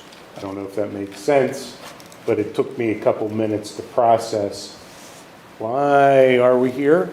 I think it's because we're changing. I understand it, Yeah. that the timing didn't, the timing was not conducive to, the greatest needs report came out after Yeah. the roof project was slated. And I get that completely. It was just my hopes to be able to potentially get to a place where those units can be replaced without disturbing the roof that we're currently paying to put on. And I think we're all in agreement with that, but it's sounding like that we've kind of missed that opportunity, but appreciate it. I just had to get it right in my head and speak to it and make sure what I'm thinking is what, and I'm sure there were others that maybe weren't on that same, had it pieced together as good as you had it pieced together, or Scott had it pieced together.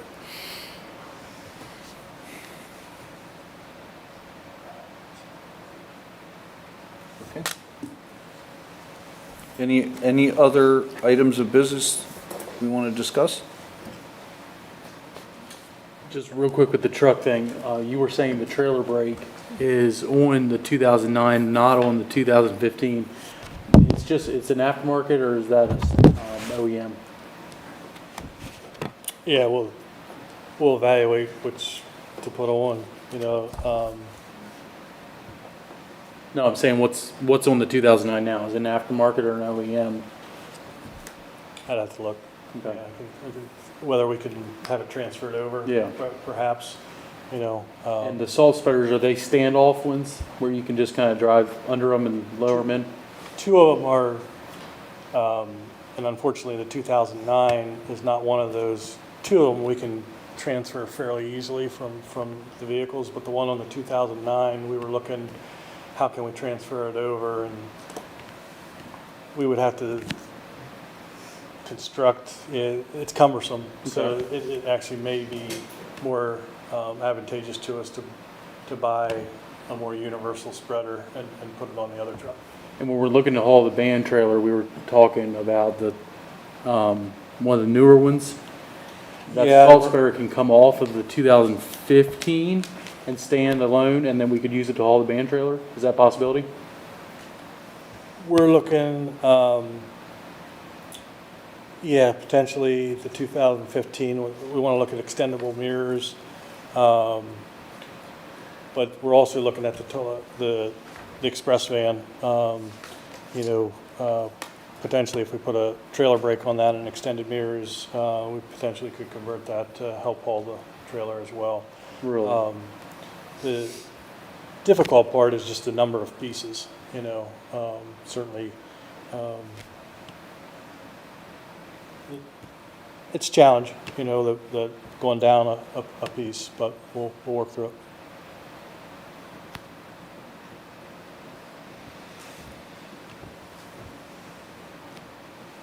Well, I mean, and just thinking out loud, which certainly, this is all in your purview to take care of, but putting it on to the 17, you wouldn't want to put a salt spreader on what becomes eventually our 2025 truck or whatever the case is.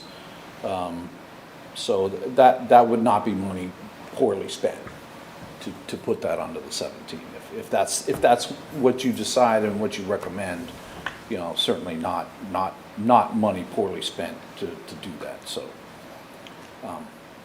okay. You good? This time we're good. Okay. Vice President Hall, thank you. So moving on to item 12, transportation, health, and safety, and I turn that over to Mr. Hash. Thank you, President Hall. 12.01 student transportation report for April. The report is there, but I just want to pull out two things. We have 6 drivers that have completed some training, or they're in the process of completing some training, CDL training, van driver training, and currently it appears that all routes are adequately covered at this time, so that's an awesome improvement. The other thing was we had, during the month of April, the first student covered and planned and organized buses for 88 athletic field trips and athletic events, which is quite an accomplishment. That's pretty impressive to do. So thank you to them, and thank you to our transportation department for coordinating with them, and well done. And my 12.02 other items of business, I have none. Okay. Back to you. Thank you. Item 13, athletics and extracurricular, turning that over to Mrs. Governman. All right, thank you. Item number 1301, the athletic report. The Warriors had another strong spring season, and I'm going to read through the highlights. So the Warrior girls lacrosse team finished regular season YAI AA Division I runner-up with a current record of 16-2. The Warriors played Dallastown for the YAI AA County Championship. They came in second. The Warriors are currently ranked third in the PIAA District 3 and will begin the district championships on May 20th, 7 o'clock, and it's held here. So come out and support them. Warriors softball finished their regular season YAI AA Division II runner-up with a current record of 13-6. The Warriors qualified for the YAI AA Championships and reached the semifinals. They have also qualified for the PIAA District 3 Championships to begin on May 19th, and that one will be held in Lampeter, Strasbourg at 4:30. Boys tennis. The team finished the regular season as YAI AA Division II runner-ups, going 5-2 in division play. Dominic Dion finished 4th in the YAI AA Singles Championship, while Dominic and Jacob Awanowitz placed 4th in the doubles tournament. We also congratulate Dominic and Jacob for qualifying and competing in the PIAA District 3 Doubles Championship. Track and field. The Warrior Track and Field team had another strong season. Congratulations to Warrior Track athletes, Patrick O'Brien and Maddie Marks for setting new school records this season. Patrick reached 14 feet 6 inches in pole vault, while Maddie threw 120 feet and 8 inches in discus. And on a side note, we are going to be getting a record board up there eventually. So they're going to have to update it already. On May 8th, the Warriors competed at the Herb Schmidt YAI AA Track and Field Championships. And these are the medal winners from this event. Bear with me with names. The girls 4x800 relays, they placed 6th. Emma Jordan, Anna Hambach, Madison Wirtz, and Ava Lunn. Ian Buckalow placed 8th in the 1,600 meter run. Jackson Elliott placed 7th in the 800 meter run. The girls 4x400 relay placed 5th. Addison Vickers, Ava Lunn, Leah Rohr, and Emily Walker. Sarah Balhas placed 4th in javelin. Jaden Buckholtz placed 7th in javelin. Patrick O'Brien was the champion at pole vault. Maddie Marks placed 5th in discus.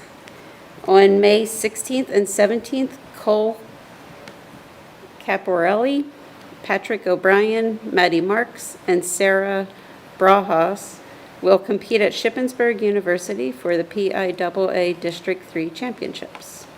Unified Track and Field. Congratulations to Warrior Unified Track and Field team for finishing their regular season Special Olympics PA York League Championships. This program continues to have tremendous impact on the culture of the school as a whole, and we could not be more proud of their outstanding accomplishment. All right. Item number 1302 is for the Board of Education to consider approval of the girls' wrestling team.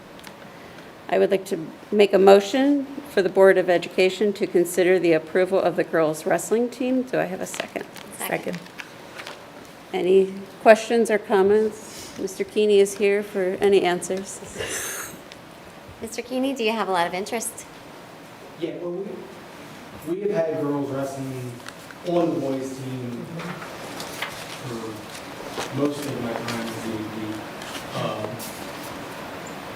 with the inception of the sport as a get-away sport now. My biggest concern and why we want to move forward is simply because the PIAA bylaws adjusted. So if we send the boys team to a tournament, the girls lose the tournament, right? So they have to share their schedule points, and it's just inequitable. And I think now, if we do approve, if you guys do approve, I think we'll be the 16th team, not 20 teams in the YIA to approve it. But it is creating more opportunities for our schools. Have you heard anything from parents in the area, what they're thinking about this? From parents, I haven't received one negative. It's a great opportunity. The sport is literally shooting up like a bottle rocket.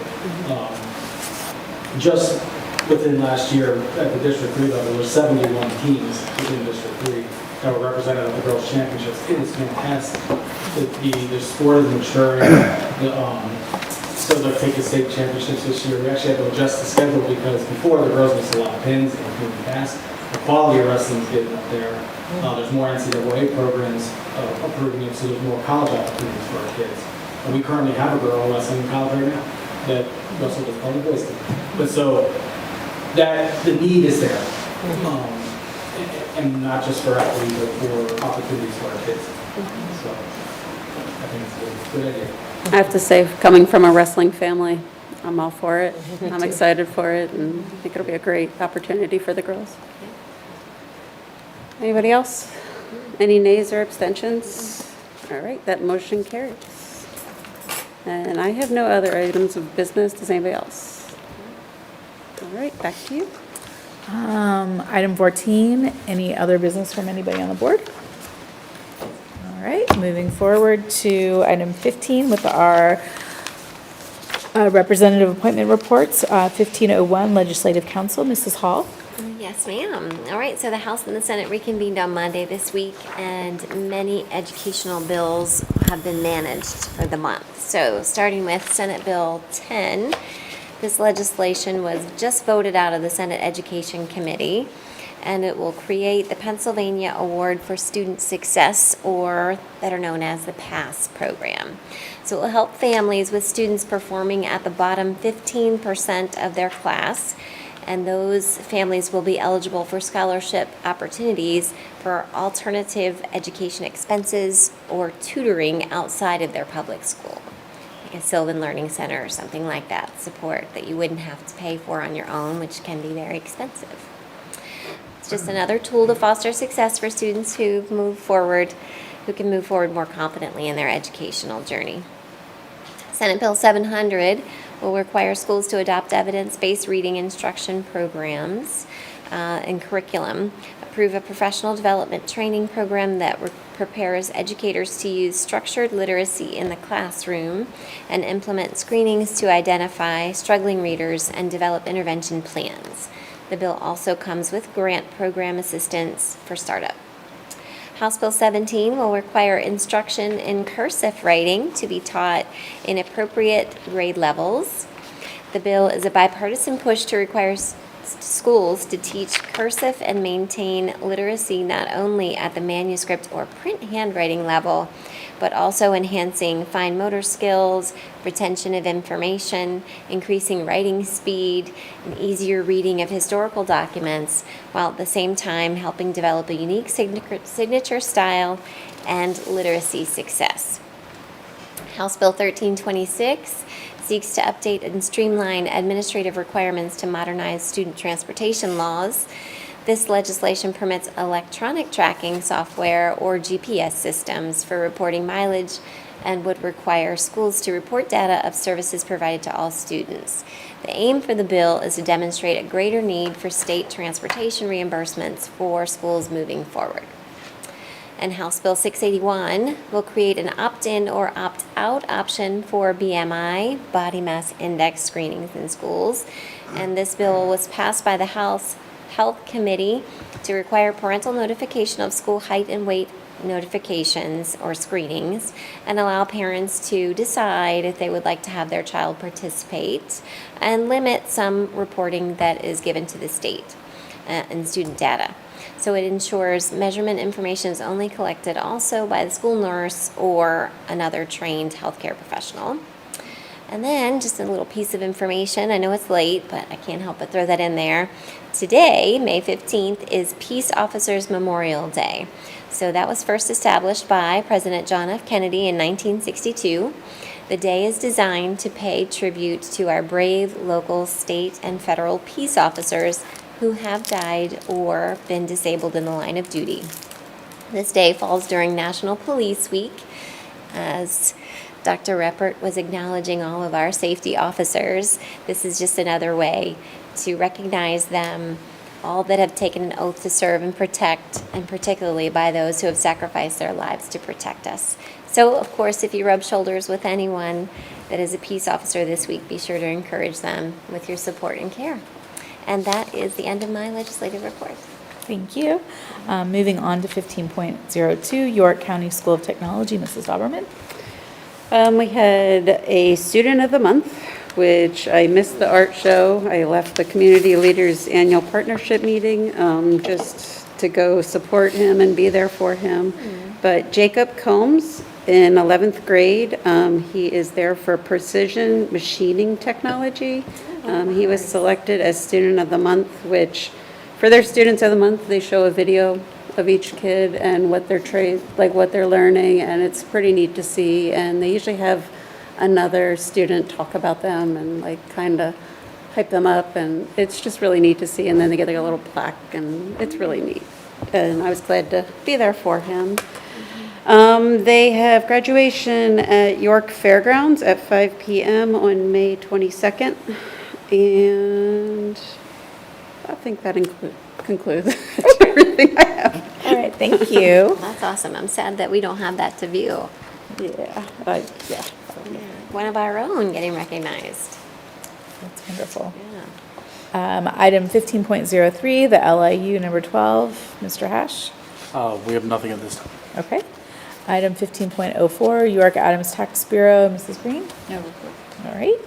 Item 15.05, the foundation, Mrs. Hall. Okay, yes ma'am. So the Southern York County School District Foundation participated in a silent auction celebrating Give Local York that earned around $3,100 benefiting student scholarships. Thank you to donors for supporting our students and congratulating those to winning all of those wonderful prizes. It's fun to bid. Last night, the SYCSD Foundation welcomed students and their families to the Scholarship Awards ceremony at the high school. It was an amazing evening. I think everyone would agree. So each foundation member very much enjoyed giving away over $174,000 in scholarships, as Mr. Caleb mentioned. And it's all possible because of the community. All of their generosity, fundraisers, volunteering, sponsorship, of scholarships. It's just beautiful. So thank you so very much to the community for the dedication to continue to support our graduates. And now we look toward the class of 2026 with our next meeting in September and keeping scholarship opportunities coming for our seniors. Huge thanks to Susan Green, Trevor Carrington, Tia Walker for their hard work throughout the year for the foundation. Behind the scenes, working late evenings, your dedication to the important partnership of foundation and the school district is just incredible. And thank you to the wonderful team of foundation directors that I get to work with for their dedication to all the graduating seniors as well. It's definitely a fun team to work with. And that concludes my report. Thank you. Item 15.06, any other items of business? All right. Moving to 16.01, the student activities report for April is attached for your information. 16.02, the donation from Giant Company. There was a $7,174.56 donation from the Giant Company through the Feeding School Kids initiative. It's amazing. That was very amazing. Item 16.03, resignations and retirements. We have 4 resignations. Item 16.04, any other items of business? I have none. And so moving to item 17.01 on home education, Dr. Reppert. Thank you, Mrs. Hall. As we're getting near the end of the school year, home education, we're at 222 students. Outside cyber at 85.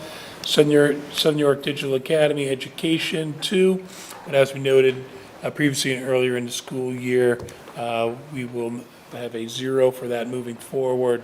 And then any other students that would like to participate in the online program would have the opportunity to join that Lincoln Edge Cyber program, which currently have 28 students. Is that it? That's it. All righty. Okay, so moving on to 17.02, announcements. I wanted to announce that the next regularly scheduled board meeting is Thursday, June 19th. And I also wanted to share that on behalf of the board, we wish to offer our congratulations to the class of 2025, to all the teachers and support staff that have supported their educational pathway through the years here in Southern New York County School District, and to all the operations staff that have ensured the excellence in daily operations, and to our administrators for their leadership of the entire district, and also to wish all and any employee who has a graduating student that may not be in our district, congratulations. So, thank you. Real quick, we've hit all the congratulations, but I'll highlight a couple, and I think I have at least one new one. Over the last couple of weeks, we've had special recognition for bus driver appreciation, support staff, administrative personnel appreciation, nurses appreciation, teachers appreciation.